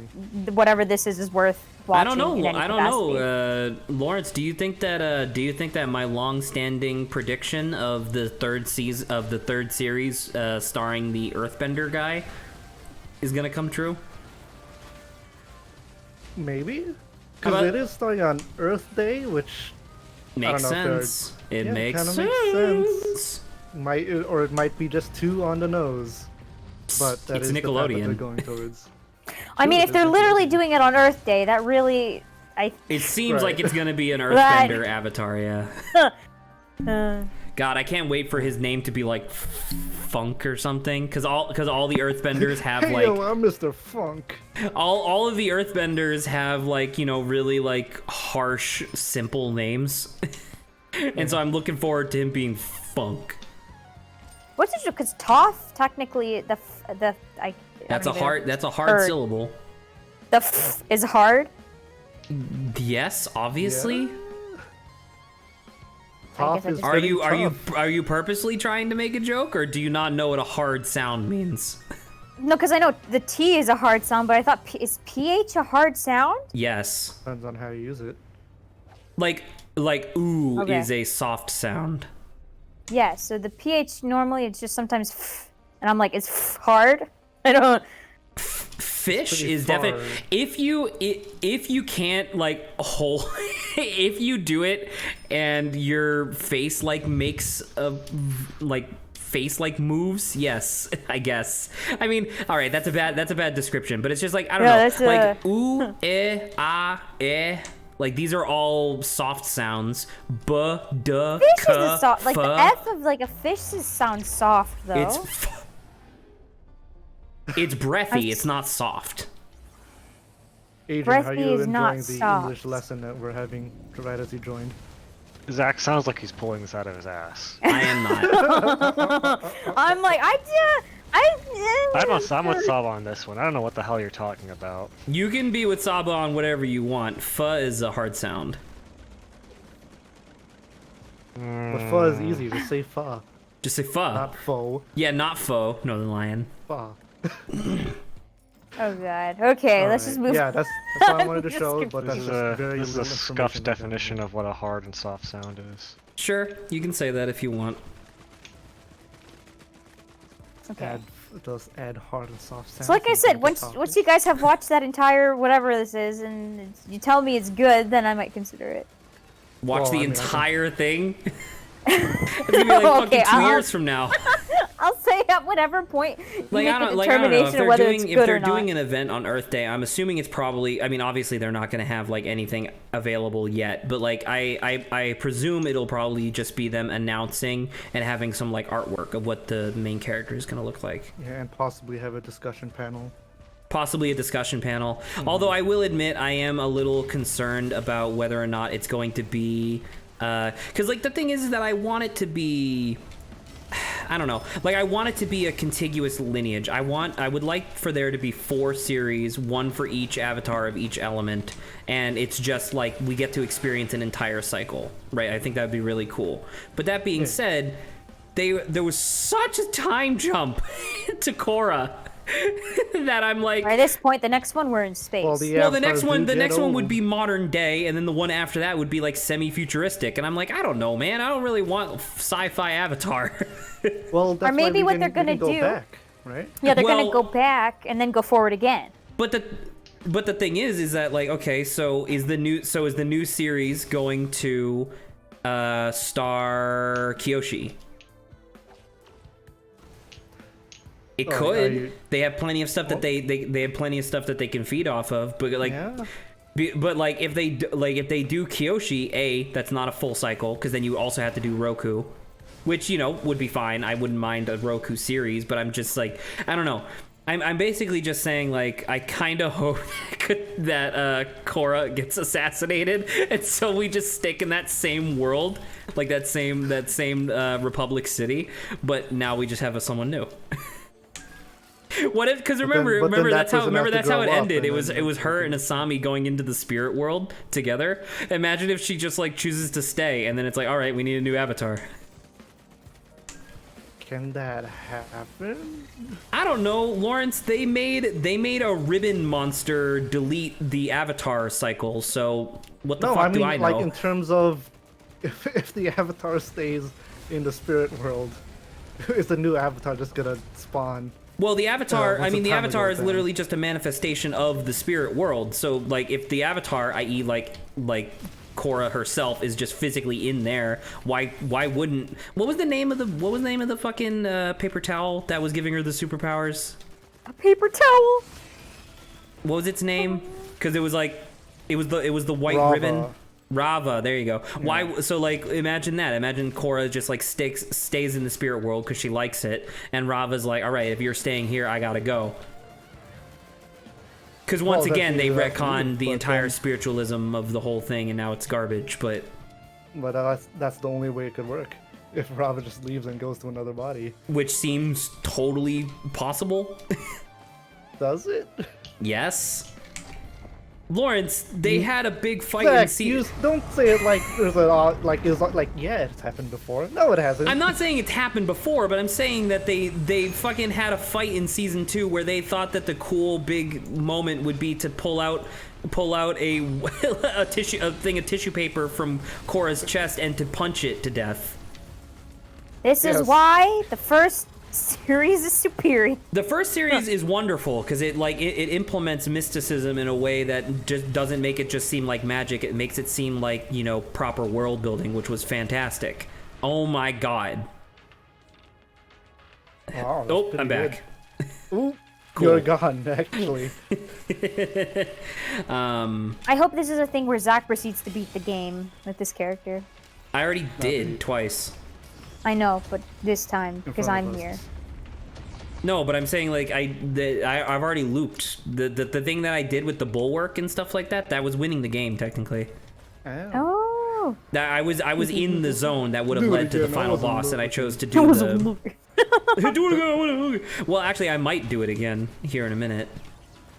But anywho, yeah, I'm excited for a new Avatar series, just in general. Yeah. Oh, look at those guys. Can't wait to hear what you guys think. I'll probably have opinions on it. I don't know. It like the mean, new I'll Avatar have studio opinions is founded or is headed by the original writers. So Yeah. well, That because seems nice. Korra wasn't. That makes sense. Well, it had most of the same people, just not Aaron. What's his name?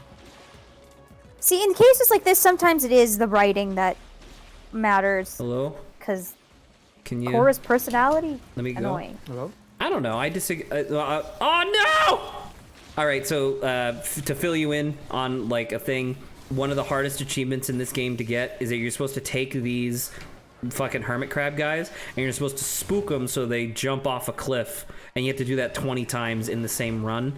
The problem is All of that them are they're dead? well, the problem is that they're extremely easy to kill, and you can only get them to spawn on this level after your first loop, where you'll probably already be strong enough to kill them instantly. So Did you kill them or did something else kill them? I don't know, dude. I have so many drones and particles everywhere. I probably killed them. It's pretty funny. There's big explosions constantly, especially with this character. Boom! Anywho. And All right, Lawrence. do banter ideas. Yes, after All right. half an hour of me saying I wanted to do it, let's go. All right. Oh, actually, it goes further on. So the McCullough effect, brain rewrite through images. Yes. So I yours? also don't really remember how to McCullough or pronounce its Mandela? name, but McCullough. it's actually nightmare fuel in the sense that because you've seen stuff like this, right? Like you saw the new Incredibles movie where the screen slaver was using like TV signals and the screen to hypnotize people and stuff like that. Yeah. So one of the reasons, for example, that strobing effects, speaking of Incredibles 2, but one of the reasons why strobing effects triggers epilepsy and stuff like that is because it triggers like a part of the brain that responds to stimuli and results in seizures, obviously. Visual stimuli. But the McCullough effect is it's not one particular image, but there is a particular image that it's usually associated with where it's not exact. It's one of those. Okay, I should probably just explain what it is. It's an image or a type of stimuli where if you engage with it for too long, it straight up rewrites your brain in nightmarish ways, or with the possibility of it being in nightmarish ways. So like the video that I watched showed the picture for 3 seconds, then cut to black, showed the picture for another 3 seconds, cut to black, and then never showed the picture again.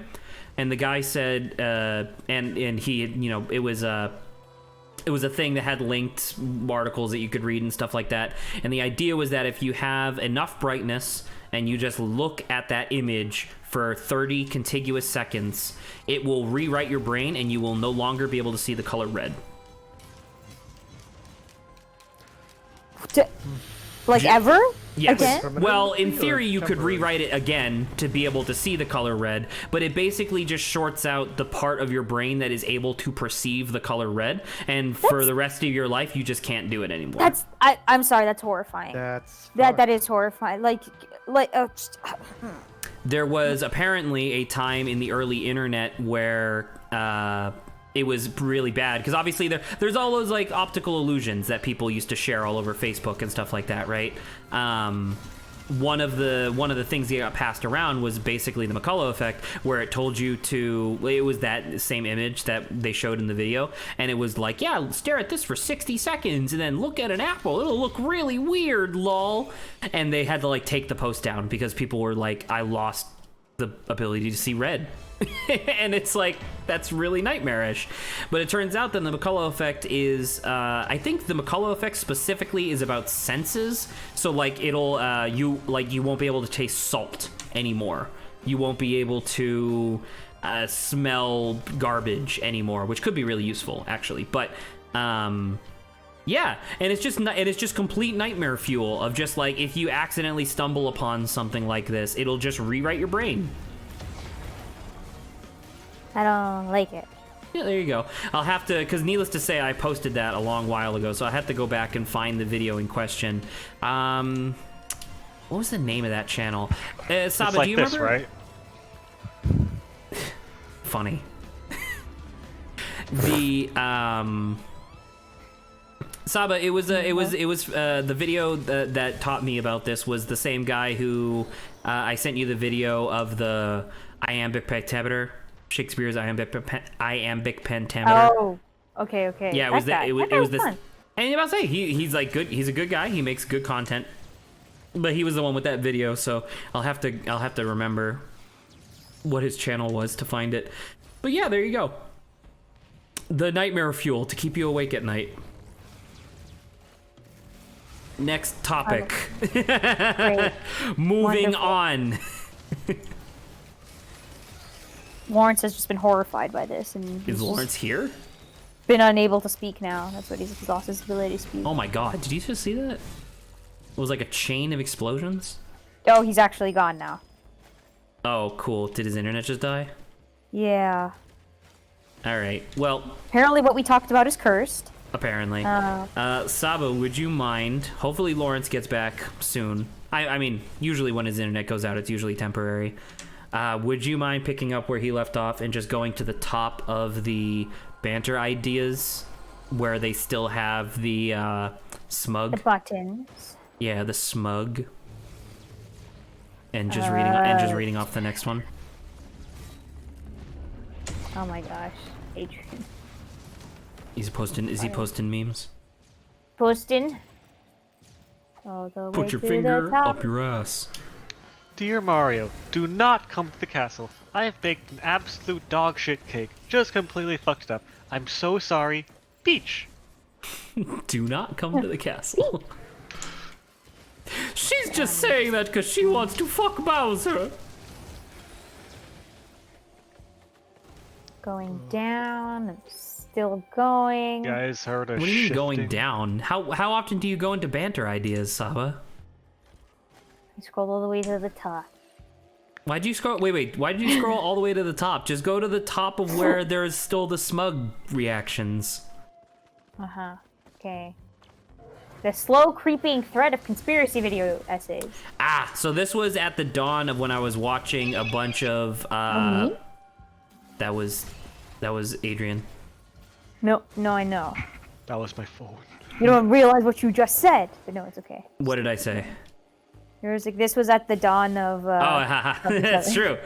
So anyway, so I posted that subject, or I posted that banter idea at the dawn of when I was watching a bunch of video essays and stuff, and I still been watching like some pretty decent video essays, but it was weird because it's like you know how like some people are like, you know, Facebook and YouTube and other social media sites and stuff like that are like a big contributing factor to like misinformation and fake news and conspiracy theories and stuff like that.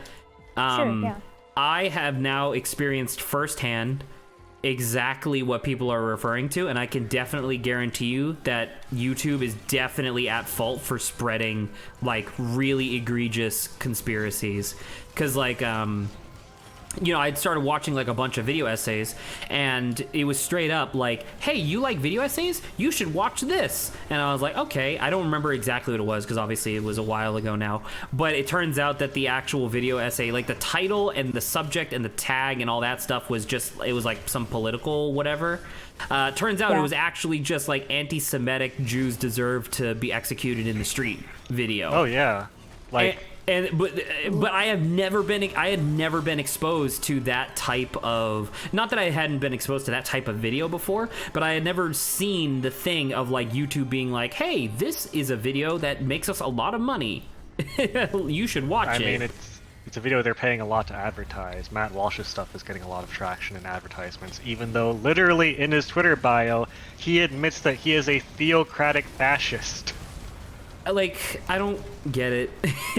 You know, like and so that's what I mean when I say like the creeping threat of conspiracy videos, because it's like I can definitely see how people will just get radicalized, because like, you know, at least up to that point I had thought that all of the video essays that I had experienced were, you know, in some form legitimate, and then I get to that and I'm like, oh my god, somebody, like, if you come from a video where, you know, everything's well researched and cited and stuff like that, and then you immediately are recommended by YouTube to go to a video where it's like, hey, black people are subhuman, it's like, what?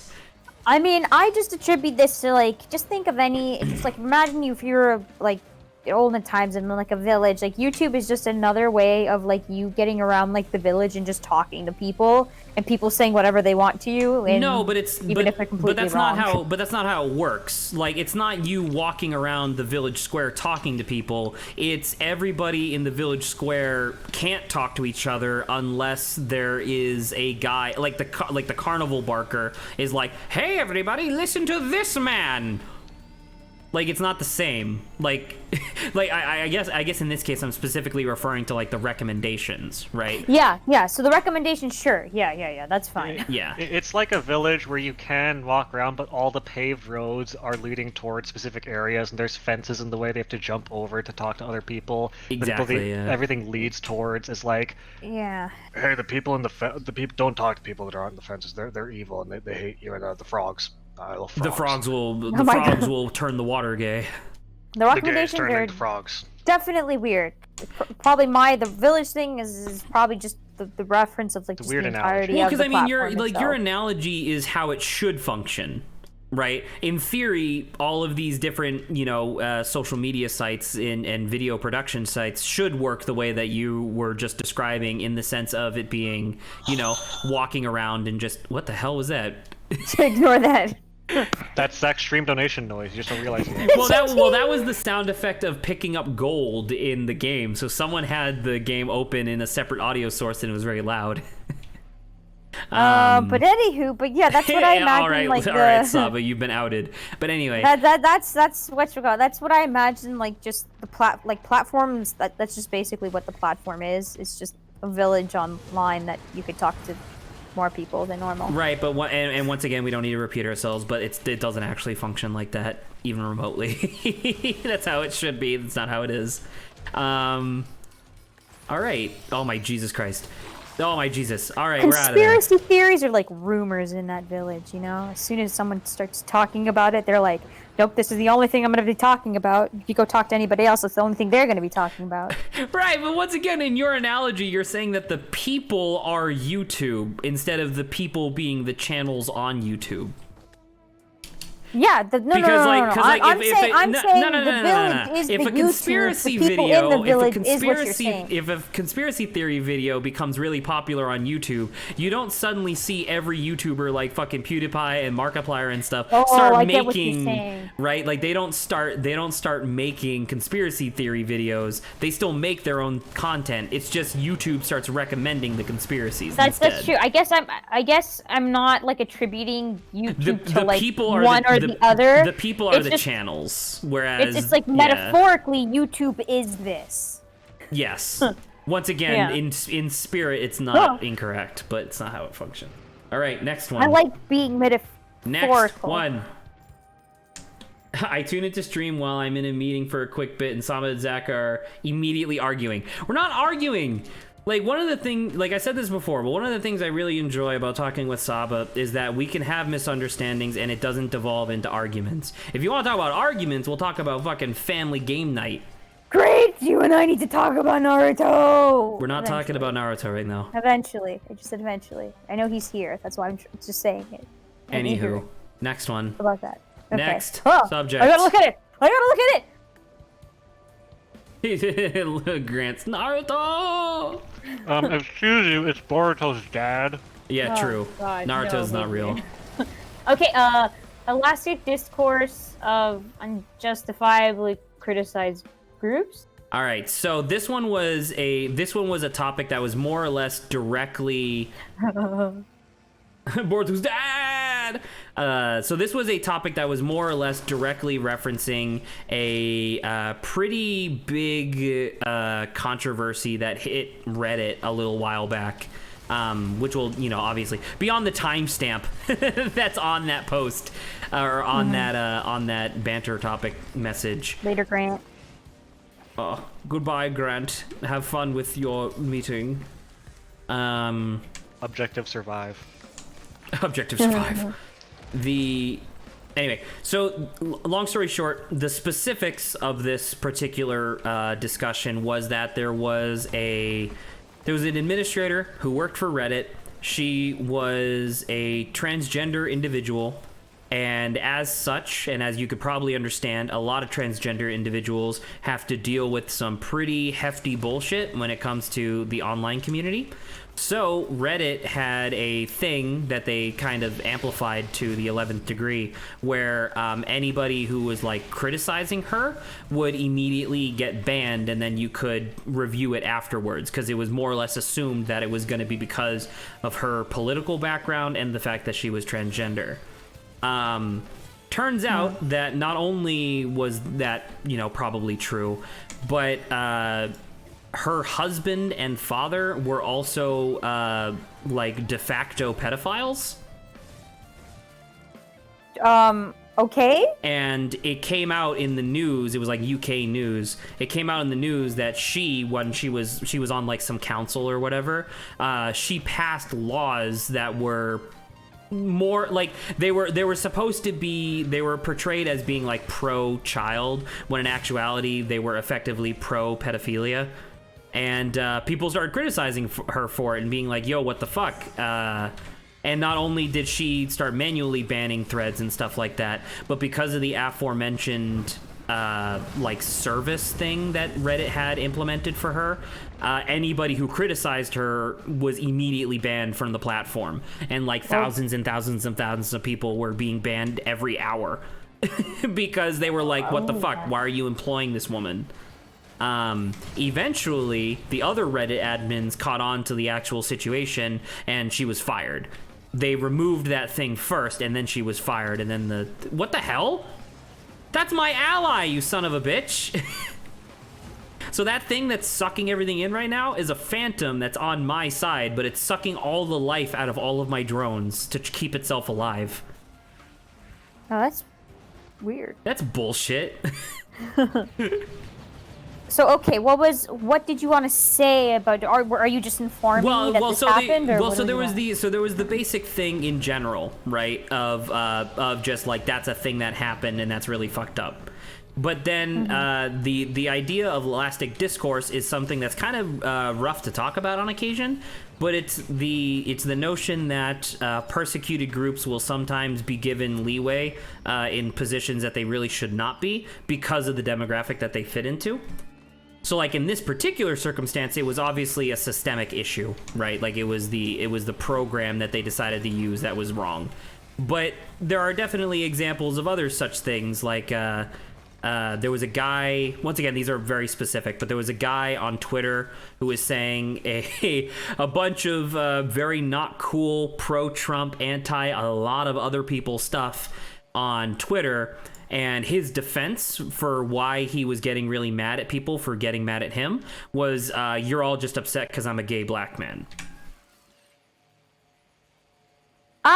And that was one of those things where it's just like, well, yes, you are a gay black man, but that does not mean that you get to say that AOC should be kicked out of the country.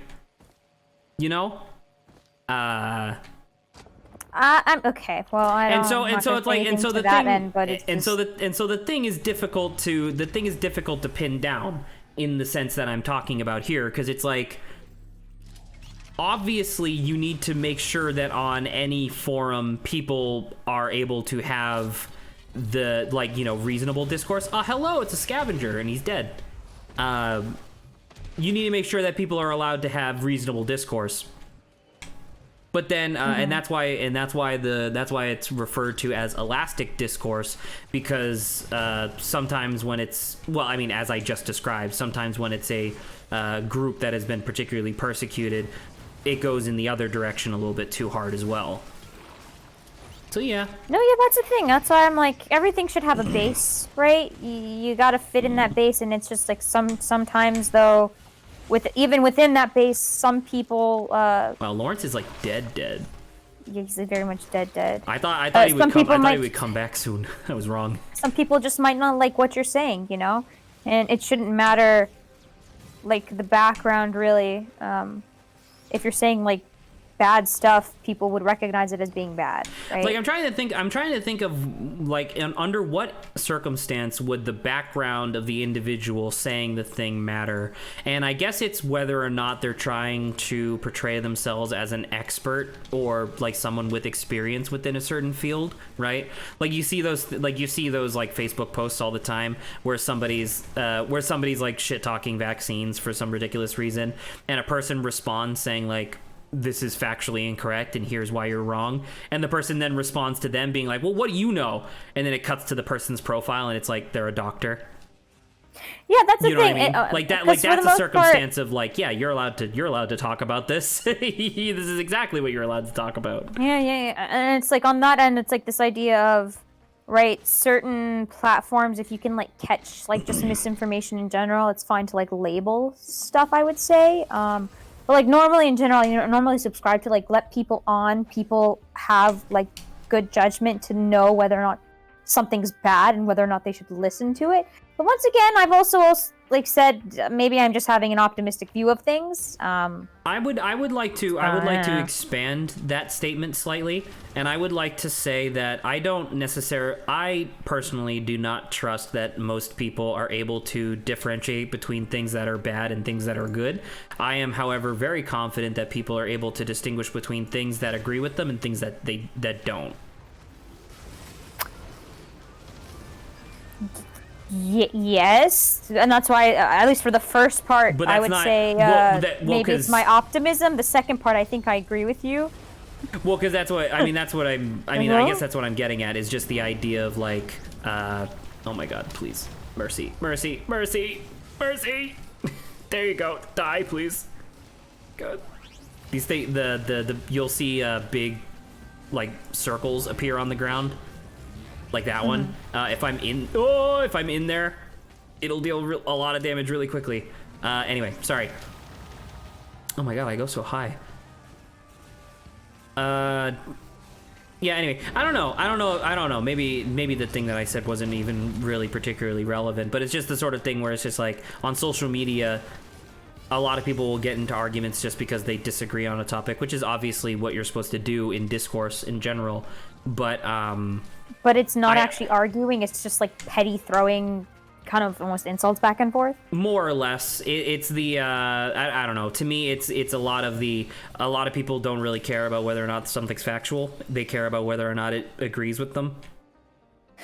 And that's kind of what I was saying about the trending, where we're trending, Zach, because I've also, like I said, been seeing the same thing. And we also agreed on this other idea that people don't care really much about context anymore, even though they should. I mean, yes and yeah. Oh my god, dude, they're all dead! Look at the screen! Do you want me to go to the next banter idea? Yeah, sure. Okay. The word exceptional. Yeah, so I was just thinking, this was just one of those things where I was lying in bed one night, and I was just thinking about just stuff in general, and the word exceptional came up, and I was just like, have you ever really thought about what the word exceptional means, right? Because exceptional is particularly used as a like positive word. Like when you say something is exceptional, it's like, ooh, that's like a really good thing, right? Normally I think of outstanding within its own like field or right. So essentially category. so like the definition that I've been working with, I guess personally, is that exceptional. Wait. Yes. Wait, you said positive connotation? Yeah. Right? I mean, I've always thought like it's just kind of neutral, because you could say something's exceptionally bad. Once again, I think this comes down to like just colloquial usage, because under most circumstances, people say that I'm just thinking about the times that I've heard the word exceptional and like seen it in papers. I get it. Yeah. It's always people are like you're an exceptional human being. Exceptional performance, medal of exceptional valor. Like that's a military honor that you can get in the U.S., for example. But anywho, I was just thinking about it, and I mean, you just touched on what the notion that I came up with was, because it's like, well, what does it mean to be exceptional? And it literally just means that you are a significant outlier away from the average, which could also just be bad. It's almost like standing out. Well, yeah, to be exceptional. And because it's like I agree, like I think it's mostly used in positive context, but like I know that also saying something's exceptionally bad is a common thing. So yeah, about to say that's definitely a use for it as well. And I was just thinking about it because I was just like, that's kind of weird that it's both, I guess, or that it's primarily thought of, or at least in my opinion, it's primarily thought of as one, when in actuality it fits a few definitions that are kind of strange. This is why I like words and their like meanings and stuff. I like words. I like words. Yes, I'm not a Adrian, fan did you have something personally. to say? You're not a fan of words? Each their own. Nah, I think they should be abolished. Abolish words. You know what? Just use telepathy like the rest of us. Like the rest of us. You know that was a thought that I had. I mean, I'm sure everybody had that thought when they were young, but it was like that was a legitimate thought that I had for a while, was that everybody else on the bus had telepathy except for me, because I just hadn't learned how to do it yet. Yeah, they have. Thank you, Adrian. For missing out, Zach. Yeah, I know. Well, your parents never taught you? It's easy. Your parents never taught you how to use telepathy. I can't they didn't give you the telepathy talk? Thing, by the way. They didn't give you the talk, with your mind. Talk. Yeah, the mind talk. I love. Hey, Saba, by the way, we looped again on Artificer, my least favorite character. Yay! I can't believe we're here again. Oh no, I closed the frickin' thing. Give me 1 second, I gotta open it back up again. Oh, I gotta grab the codes. All right, so we just did Soul was the last one we did. So now we have Frailty. All right. Okay, next one. Yes, please. The neutral vote conundrum. I think you talked with me about this. So this is a phenomenon that exists within many voting systems, but it also just exists within problem resolution in general, which is quite troublesome. So I'm gonna use some like kind of fake logic here for a minute just to get my point across, and then explain the actual point of what I was saying. But I don't know. Let's use Trump Biden, right? Like, why not? So Very outstanding example, but sure, go. Well, I mean, let's just use Trump Biden in the sense that there are two options, right? There is Trump and there is Biden. And let's say person A really likes Trump, so they vote for Trump. Person B really likes Biden, so they vote for Biden, right? Person C does not like either of them, and so they choose to not vote for either person, right? That is just a neutral vote, and that is perfectly valid, right? You are totally within your rights to. I mean, let me finish. However, if person C was more closely associated politically, like Biden was closer to their political views than Trump, they effectively voted for Trump instead, because they deprived their more accurate choice with the vote as opposed to giving it to them. So they didn't necessarily give Trump a +1 vote, they gave Biden a -1. That's quite interesting, because it's like the whole neutral thing is predicated on this idea that the system we're going at, it is in reality, we're separated by 2, even though I don't think that's what it should be. So technically a neutral vote could just be, it's not even neutral, we're just simply going in another direction because we don't like the 2 directions that are given to us. Right, but that's not practical to the conversation, right? Because that's not how the U.S. or most of the world works. Yeah, which makes me kind of mad because I'll have to send you some videos on propositions for other voting systems, because some of them are really cool. Ranked voting, please. Ranked voting by default is better than Victor wins, which is what we're doing right now. But my favorite version of a voting system is ranked voting and Bogo sort. Not Bogo sort. I can't remember what it's called, but it's because ranked So ranked voting, just for the sake of posterity, ranked voting is where you take all of the candidates and you sort them by which ones you would prefer to see as whatever elected office, right? So if your number 1 is Biden, your number 2 is someone else, and your number 3 is Trump, at least Trump is last, but you're still forced to vote for them, right? That system has some issues because it leads to what is known as the center squeeze, the idea of individuals who would normally be in between 2 political extremes get squeezed out because it effectively still counts as a garbage vote. Like, you're basically still throwing away your vote by voting for them, because you're still forced to vote for one of the other 2 parties. So my favorite version of the voting system is instead to have it be something else. Give me a second, please. Oh my god. All right, here we go. I'm safe. Never mind. Mercy. God. All right, I'm good. Everybody's alive.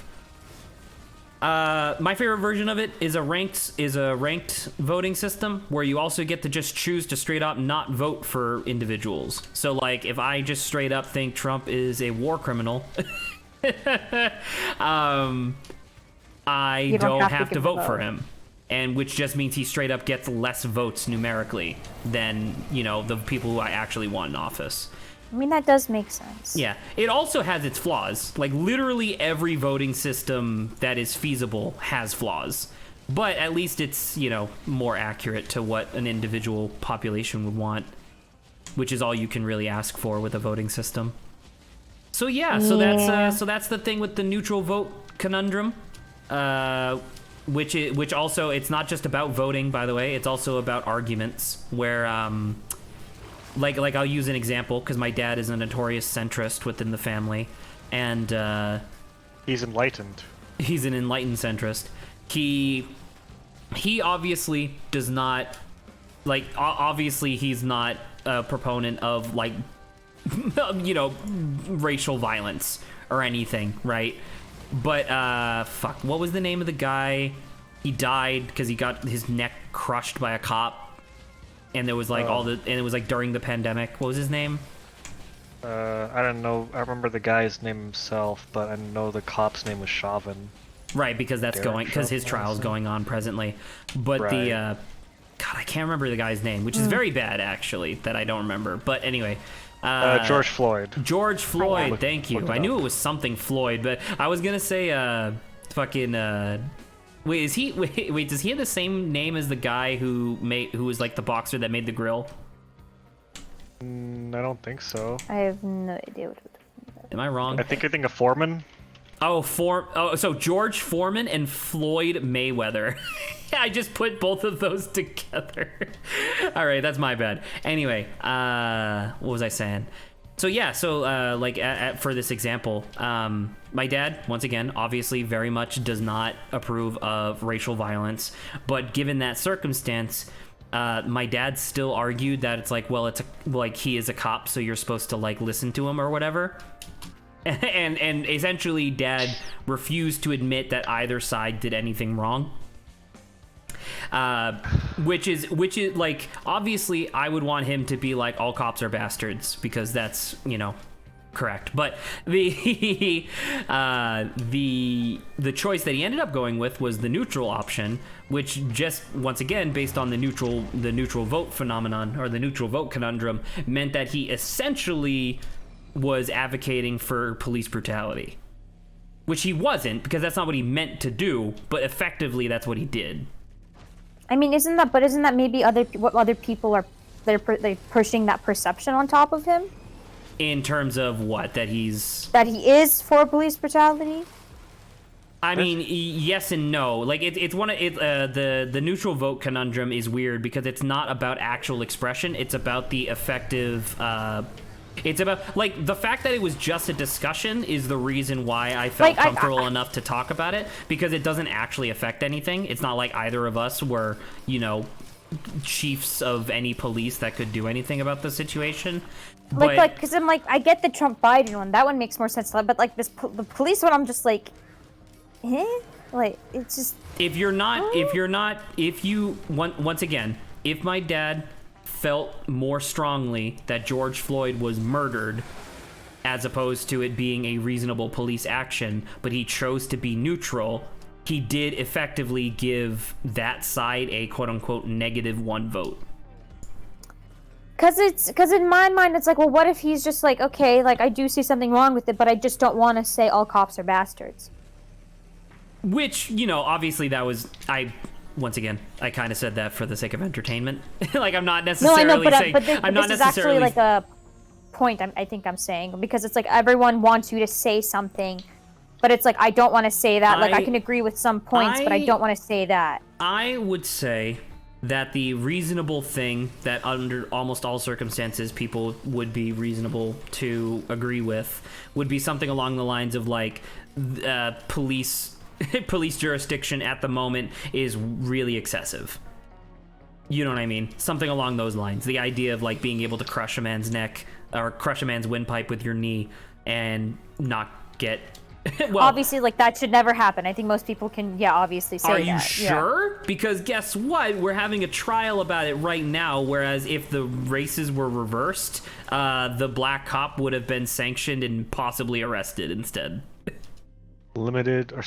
Qualified immunity is the term, I believe. Well, I'm not going to get into, because I don't really know that much about that, because we're focusing on something else with a second.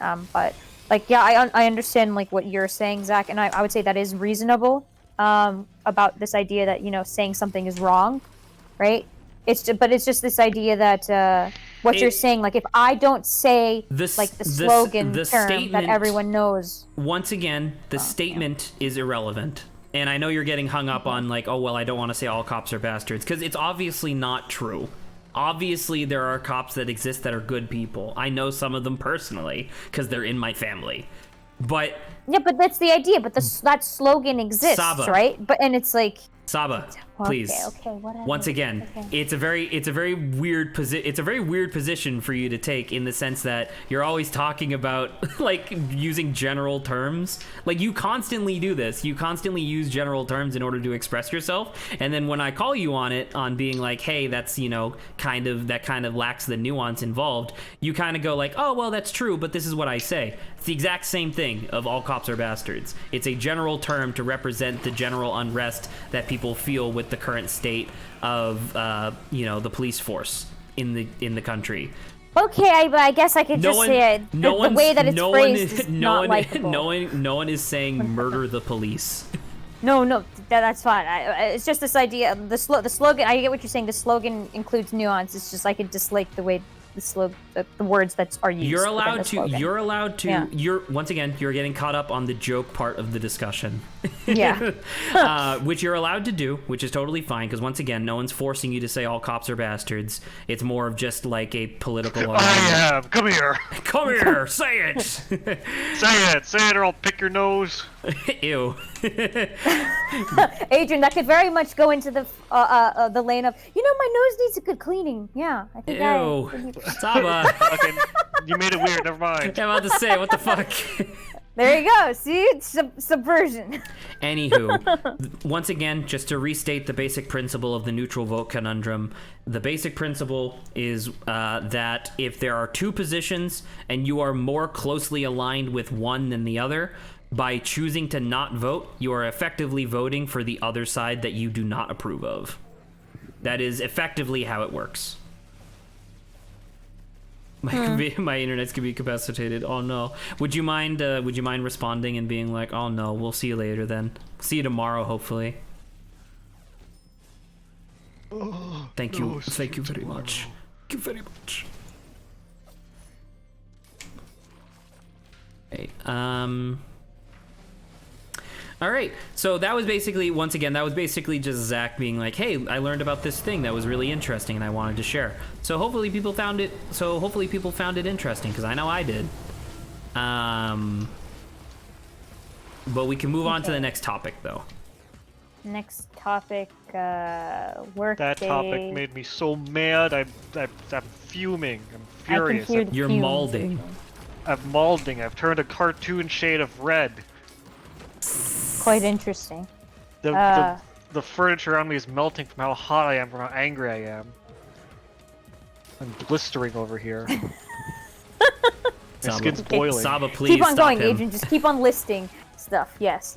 So workday supremacy in the 21st century. All right, so this one's kind of a depressing topic, and this came from one of the things where I had just reached 140 applications with literally only one legitimate response, so I was very dejected. And so anyway, the idea behind workplace supremacy is during World War II, because World War II was obviously a national and global effort. Work culture in the U.S. has always been pretty intense, but during World War II, it was cranked up to 11, where the idea was that your entire value as a human being and like an American citizen was whether or not you were contributing to the overall economy to help effectively support the war effort.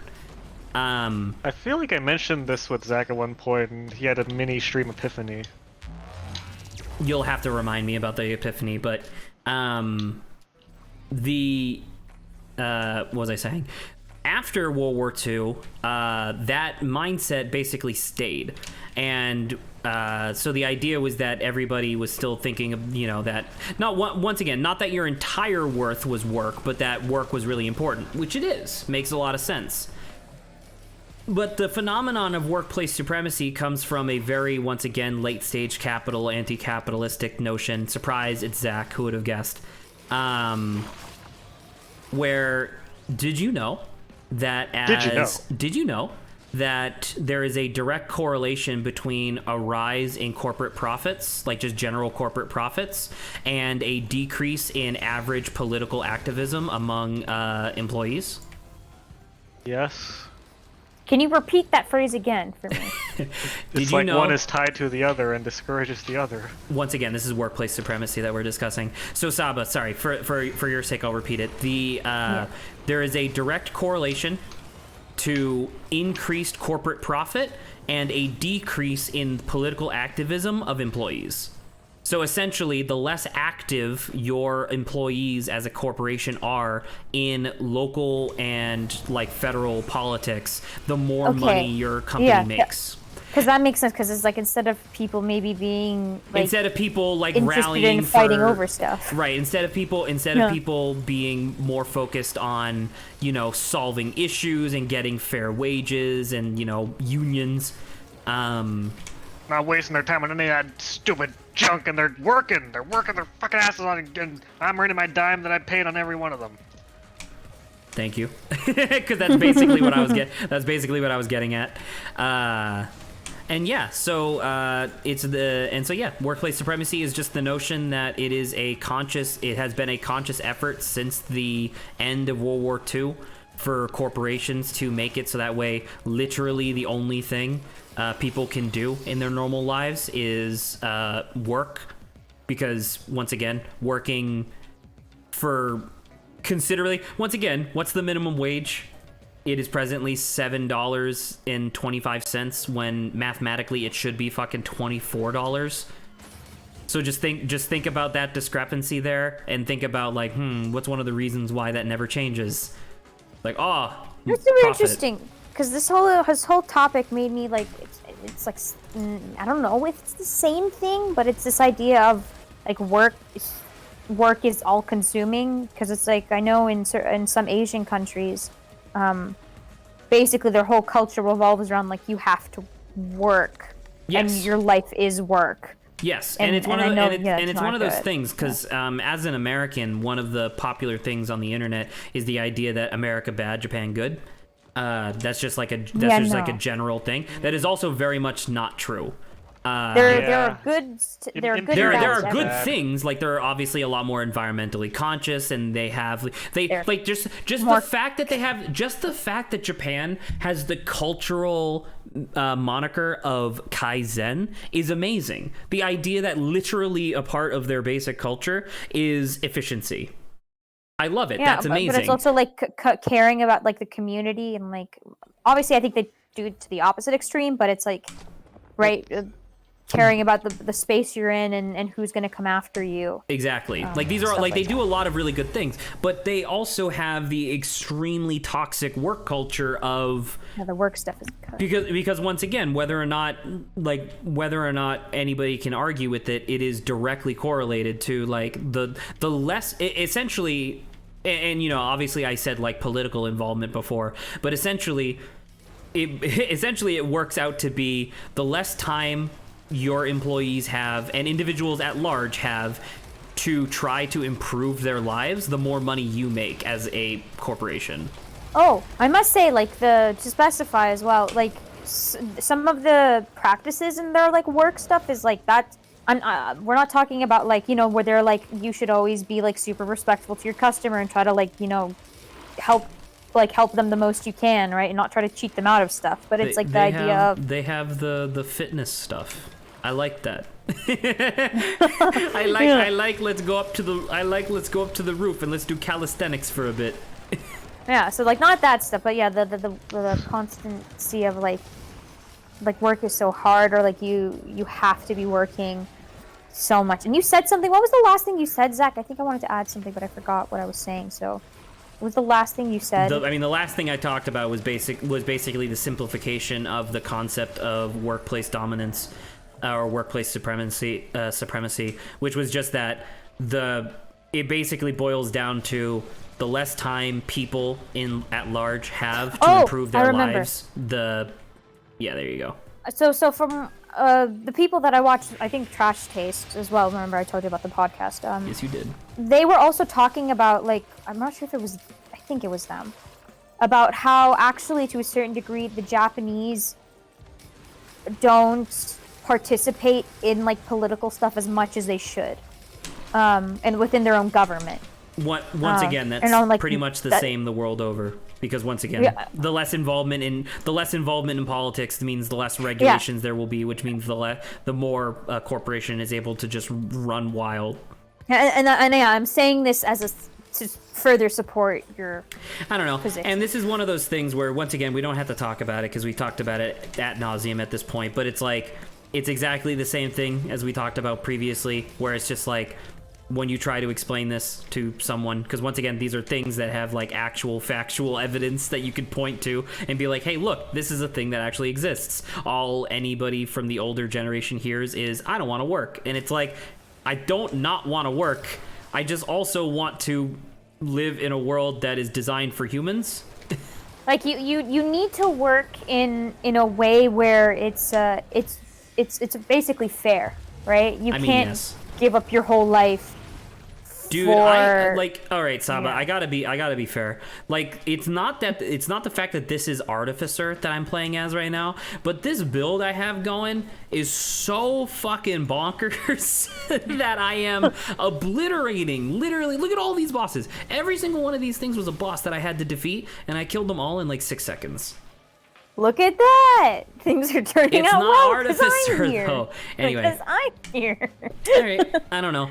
Does anybody have anything else that they want to say on this particular topic? Because needless to say, there's obviously a lot to talk about, but I feel like we've kind of already covered this topic-ish previously. All right, bitch. Oh my god, Lawrence, you're alive. Lawrence's return!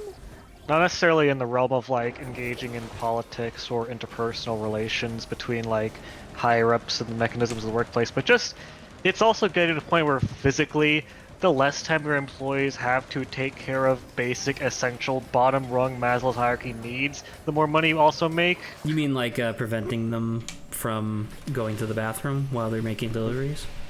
That also Yeah, 'cause that's Amazon, like a work letting solution. someone just die of a heart attack for hours before any response comes. Well, Versus- it's inefficient to respond to a human death. Yeah. You know, like there is a bottom line here, Adrian. We have to make sure that Obviously. people are getting their paychecks. I don't know about that part, but you have to make sure that, You have to okay, all right. You have to make sure that somebody's getting paid. yes, perfect. Lawrence, have you been listening in, or like what's been like how much have you? Definitely not this current conversation, no. Okay, I also okay. wanted to just real quick see if this jogs exact memory, but there was a stream like a while ago, like months ago, where Zach, you were expressing like insecurity about like feeling bad that you weren't working or whatever. I mean, I or, still like, feel weren't that, yeah. contributing. Right, but it was a conversation that was happening at the moment. Look how And- fast I am. And I mentioned to you, I mean, you're not worth your work. The economy is supposed to benefit people, not people benefiting the economy. You know what, Adrian? So first off, unfortunately, I do not remember this conversation, but this definitely sounds like something you and I would have talked about, so I believe it. Lawrence, you remember that cookie clicker video that I had you watch? Yes.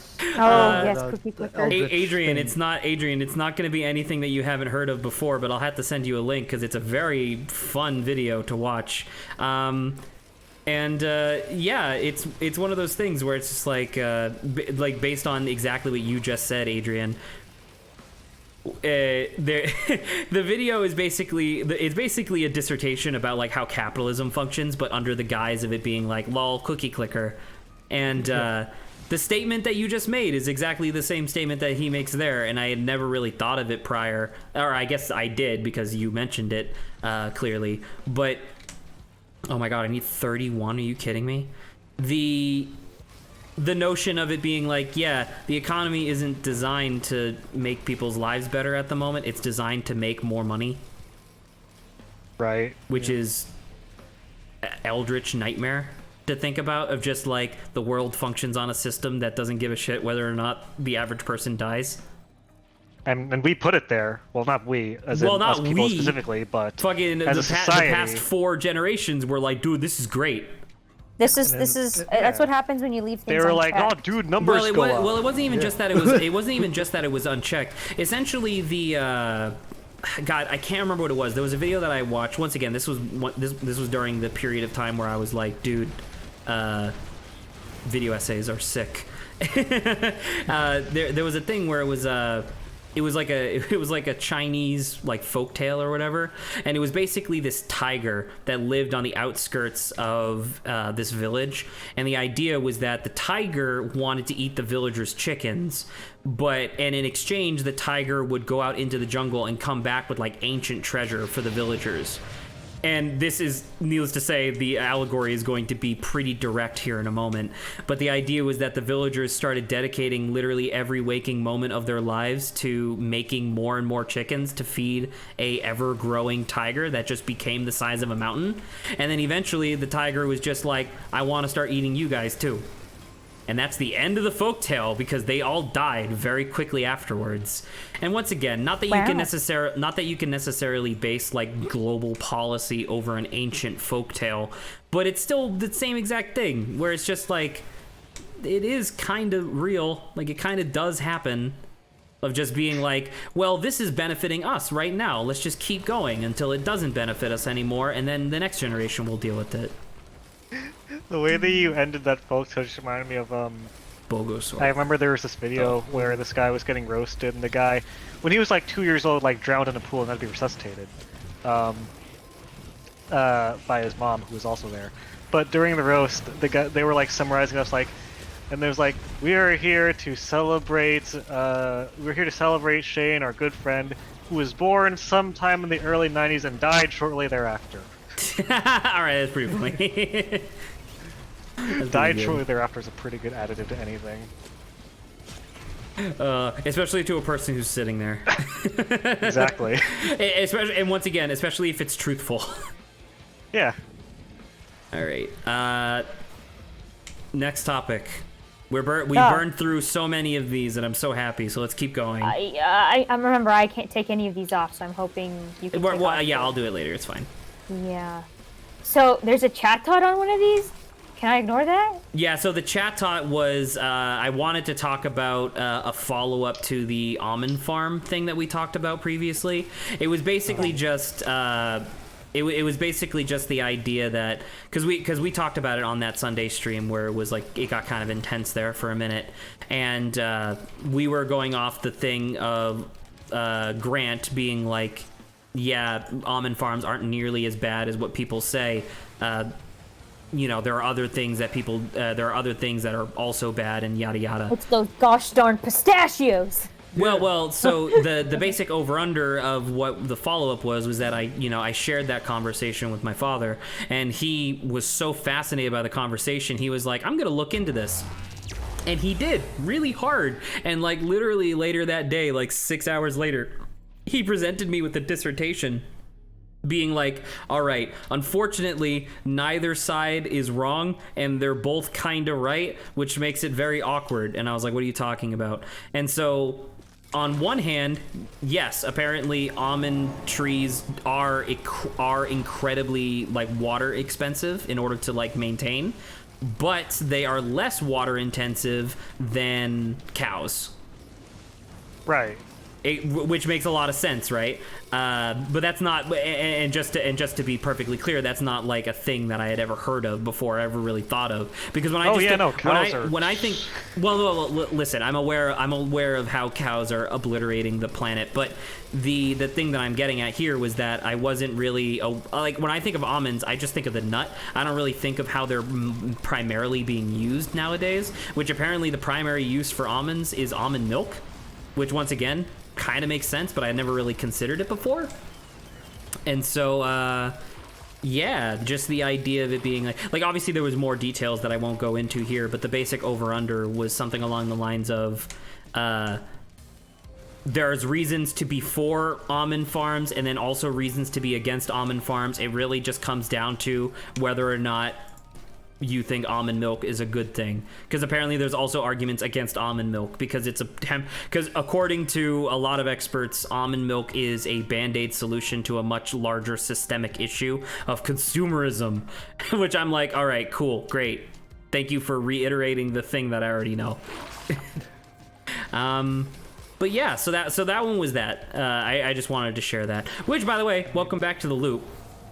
It feels like we were here 2 fucking seconds ago, but we're back. All right. If you don't pay attention to any of the sourcing mechanisms, where they're from, how expensive they are, as far as the planets involved, almond milk is technically easier to digest than dairy milk. That is true. which is weird to say. I don't like that you said it with your mouth, but it is true. It's true. Physically, it's easier for humans to digest almond milk than dairy milk. There was actually a question. This is like a tangent, but it was a fun question, which was so. If you were an almond, everybody is more or less familiar. Everybody is more or less familiar with the moral argument of veganism being that you should not eat anything from a creature that could not consent to you consuming it, right? Like if you had a talking cow and the cow said, "Yeah, you can eat me," that would be fine theoretically, but under every other circumstance, no. I was watching an old like Twitch VOD from like years and years and years ago, and one of the guys on there was like, "Yo, if I'm a vegan, can I eat cheese breast milk?" You mean breast milk cheese? That thought makes me highly uncomfortable. Right? But the thing is that you can make cheese out of a woman's breast milk, and she can very easily agree to sell it and have you consume it. So would that be vegan-friendly cheese? Yeah. I'm still. It It depends on your minutia as far as definition of vegan, because fuck knows if those vegans care or know about the actual details like this. The actual moral implications of why they're vegan. Exactly, rather than just being a badge of like, I'm vegan. But I don't know. It was just an interesting thought because I had never considered that before because I had never wanted to eat breast milk cheese. But I'm just thinking anyone wanted to think about that situation before. Yeah, I can 100% agree welcome. with that. God. My craving for breast milk ended when I stopped breastfeeding. Pathetic. Actually, I didn't even breastfeed ever. I bottled from the beginning. Which are you familiar with the argument that apparently that leads to like a lot of psychological stuff later on in development where you feel like you don't have the basic capacity to accept affection? Yeah, but also, I don't know, man. I was reading stuff about that, and I was like, huh, that's kind of weird. And it was just like, because I was also never breastfed, and my mom's argument was I was the third child, and she didn't want another baby biting her nipple. That's more or less reasonable. And then also she was like, yeah, that was before I got my breast reduction surgery, so you probably would have suffocated to death. And I was like, I mean that's a good. I would prefer not to have died, so I appreciate that. Yeah. But yeah. All right, next subject. Here lies Zach, born in the 90s and died shortly thereafter, suffocating on a boobie. Suffocating on a boob. Oh, this is your depressing zoo story. Oh, I forgot I didn't actually tell this. So, yeah. Depressing Zoo. Depressing Zeus story. Lawrence, these things are in the chat. You can read them. I'm not looking into After this, you gotta tell us your depressing Zeus story. I know, Zach, I know you're not, but I'm just saying. You have 8 minutes to not only tell us a depressing Zeus story, but a depressing Zeus story as well. So shut up. So number 2 that's Zeus Depression Organization Zeus. 13. the Olympus 13. Yeah. So the story basically starts. This was back when I was doing the house sitting that I had talked about previously, right? I had a really bad night. This was actually the night that Saba, I had like the whole existential thing with Dr. K. Oh. If you recall, Yeah. this was so that night was the night where I was like, oh my god, I'm not gonna be able to get to sleep, and I didn't get to sleep until like 6 a.m. But I still had to wake up at fucking 8 a.m. to take care of the dogs, so I only got like 2 hours of sleep that night, right? So not only did I have that day, like the following day was the 4th, and that was the first day that I had to pay my tuition, or not my tuition, once again, my student loans. And so I was really concerned about getting that done.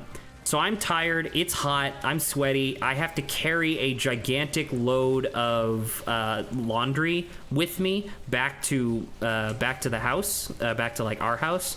And I'm walking along the street, I'm really suffering, I just like, dude, I'm so tired, I don't want to do this. And as I turn the corner on my street, I'm dead. And then you died, and Zach died shortly thereafter. And Zach died shortly. But dude, look at all the stuff we unlocked. We did pretty good. Oh, look, this was useful. All right, so we'll probably just hang out here on the main menu or on the character select while I just found the real Olympus 13 that Lawrence posted again. Real Olympus 13.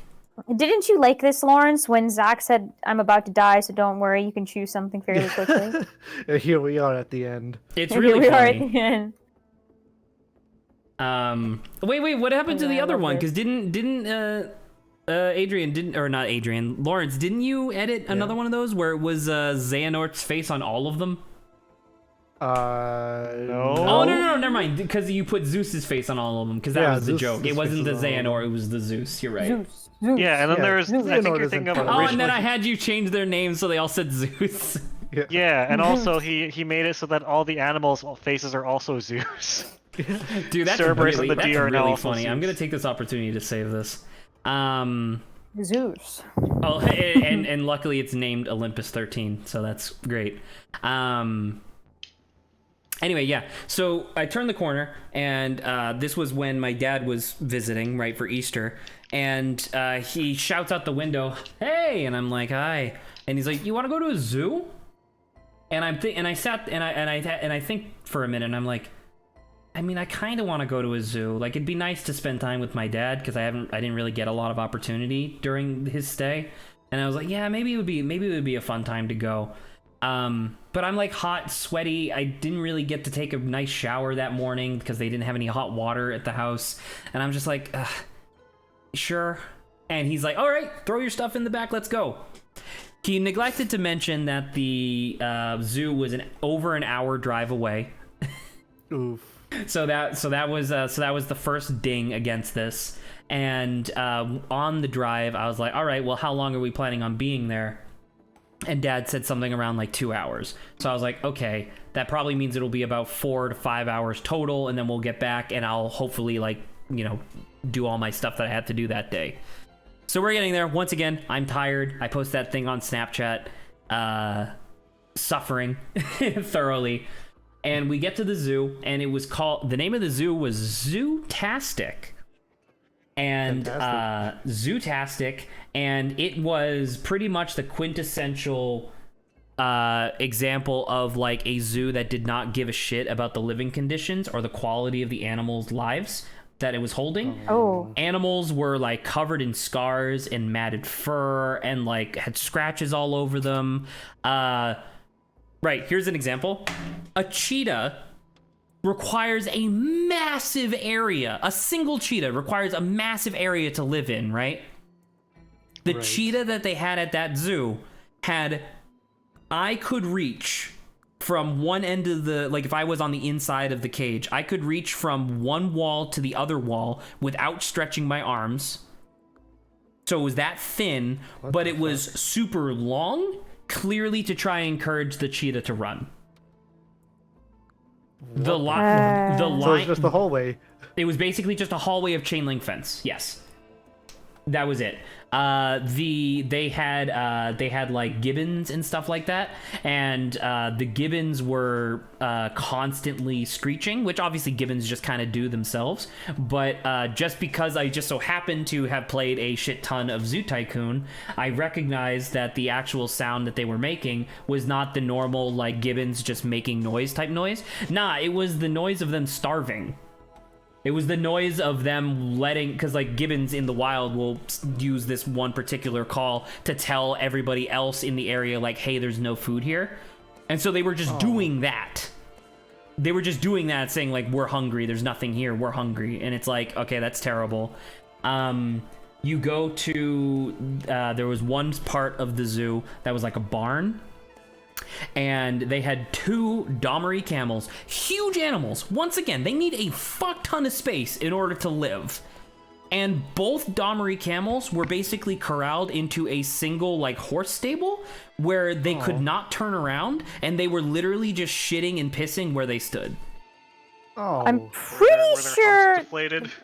What's horrible about this? I'm pretty sure if you brought anyone down for like animal stuff, like I feel like they would naturally just be like, "This is unethical." Hey, guess what, I Saba? don't know even how they got This rid is of. this is North Carolina. They don't give a shit.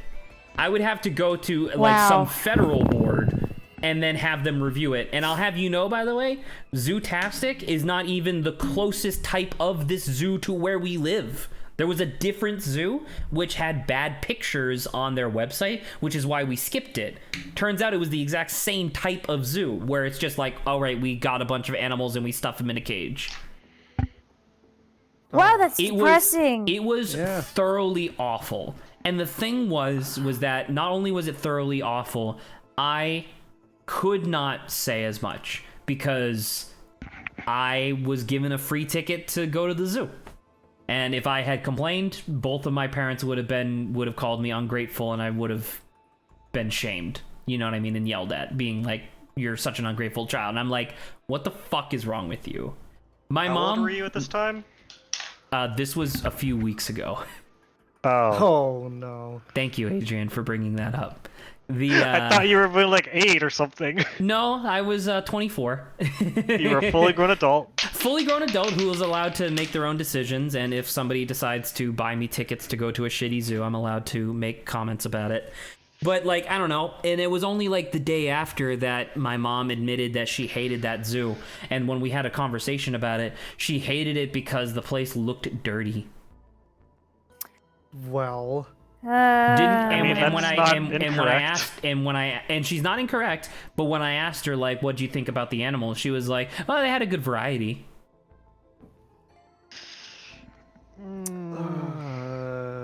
It was awful. It made me feel sick to my stomach for theoretically in some way supporting this place, and clearly it was the type of place that like teens get their first job and stuff like that, because every single zookeeper who was like, you know, taking care of the animals, quote unquote, was like 14, 15 in cages, like separated by a chain link fence from like a lion. You know what I mean? And I'm just like, this is just Tiger King, but like it's about money Every instead other of pride. animal. You know what I mean? And yeah, and so that was it. And Terrence, I had already told this story to Terrence on the day of, and Terrence was also like, yeah, dude, that sounds really bad.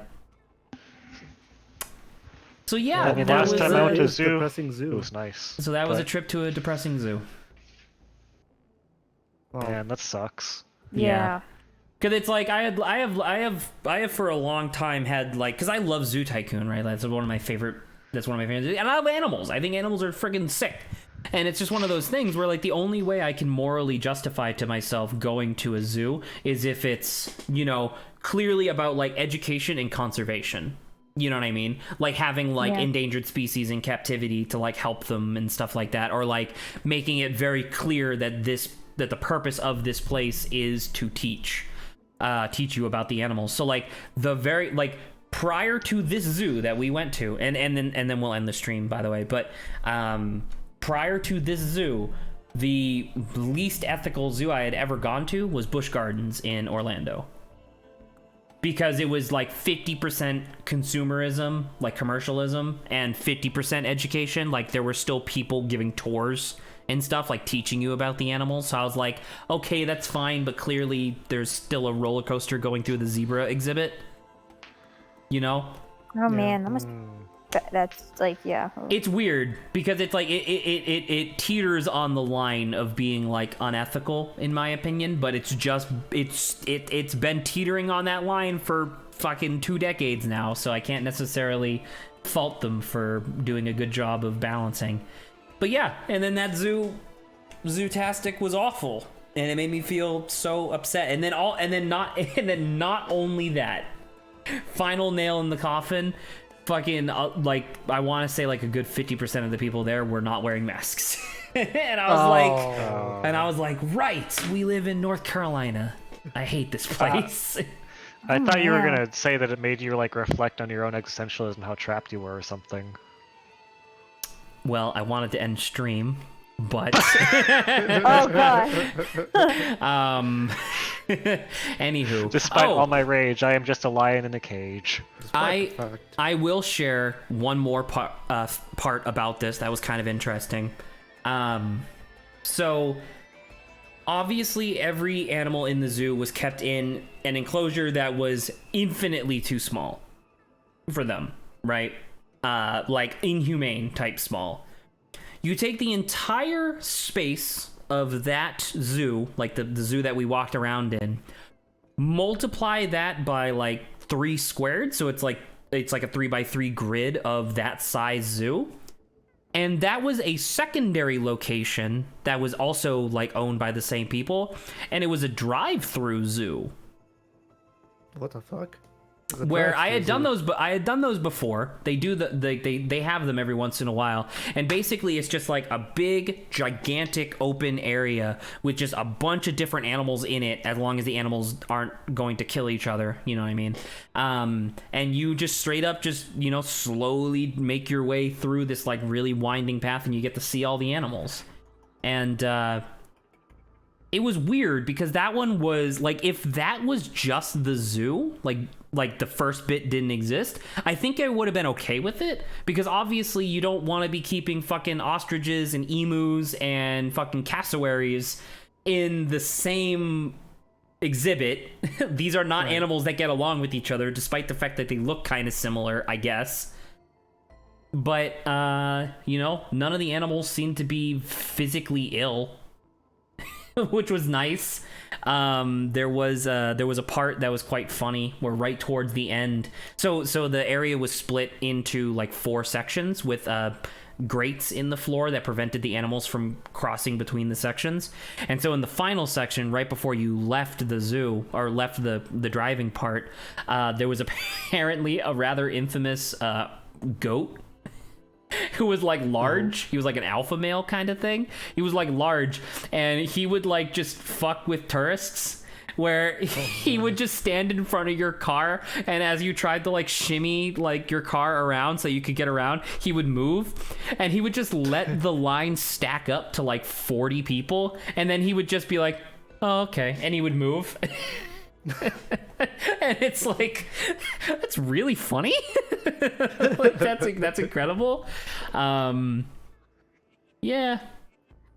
So I don't know. That one was like cool, and the animals seemed well fed and like fine. Like I could like, in the entirety of the previous zoo that I just talked about, I could not see any animals eating or any food being put out, except for some birds towards the beginning. Whereas in this place, there were like things hanging, which would be like, feed and troughs with stuff in it. And I was like, okay. So at least you're not literally just a slaughterhouse for exotic animals. Which is nice. But yeah. That's all you could ask for. Yeah. And then also, I'm 90% sure that the hand sanitizer that they were legally required to have around the place, because you had to like outside the bathrooms and stuff, I'm pretty sure it was just water. It's just glue. Oh my It god. was not glue. It was not glue, but I'm pretty sure it was just water, because it was really liquidy, had no smell, and it didn't feel like it cleaned my hands at all. It just felt like it got them wet, which was like, great. That's ridiculous. Water.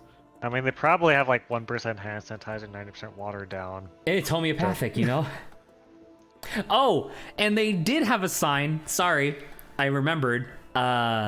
They did have a sign.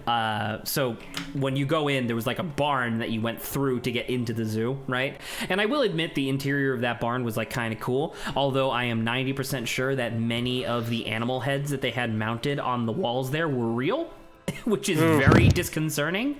But right, so you pay for your thing, you get like a thing of carrots. They had like a feeding station for a giraffe, and that was the closest I've ever gotten to a giraffe. It was actually kind of neat. But that being said, the giraffe's neck was completely covered in scars because he was constantly like leaning over the thing to get carrots. But anywho, I finished the zoo really fast because obviously I didn't want to be there. And then I just kind of like sat by the entrance and waited for my family to be done. And and I turn to my right and I see on the back side of the barn door there's a sign posted, and it was just like printer paper, just like typed up in Word and then printed, and it was I'm gonna do an offensive accent, but Oh boy. the governor of North Carolina requires us to wear masks, but this is a free country, so it's your choice. Oh boy. Oh, And I was what like, a good all sign. right, that's exactly the place I expected this to be. And it was just like, I want to die. Anyway, Da, da, da, da, da. good night, everybody. That was stream. What a- We'll be back What a for fantastic end. we'll be back for Night in the Woods tomorrow. I don't know. Next time. We might finish Night in the Woods tomorrow. We're making good progress. Let's speed run it, Lauren. We'll actually be playing Zoo Tycoon and recreating the depressing zoos that Zach went to. All right, straight no. straight up. I fucking brought it up to my dad on the day that he, or on the night before he left to go back to Massachusetts, and fucking, there is straight up not a tutorial, it's like a campaign level from Zoo Tycoon, the original, where you go to a zoo where all the animals are kept in tiny chain link fences, and the floor is gravel with concrete underneath. And I straight up, like the night before Dad left, I was like, "You remember that level?" And he was like, "Yeah, that zoo wasn't very good." And I was like, "Thank you." It's like, It's that zoo, Says it. but in real life. exactly. It was so. Anyway, good night, everybody. Okay, Good night. Good night.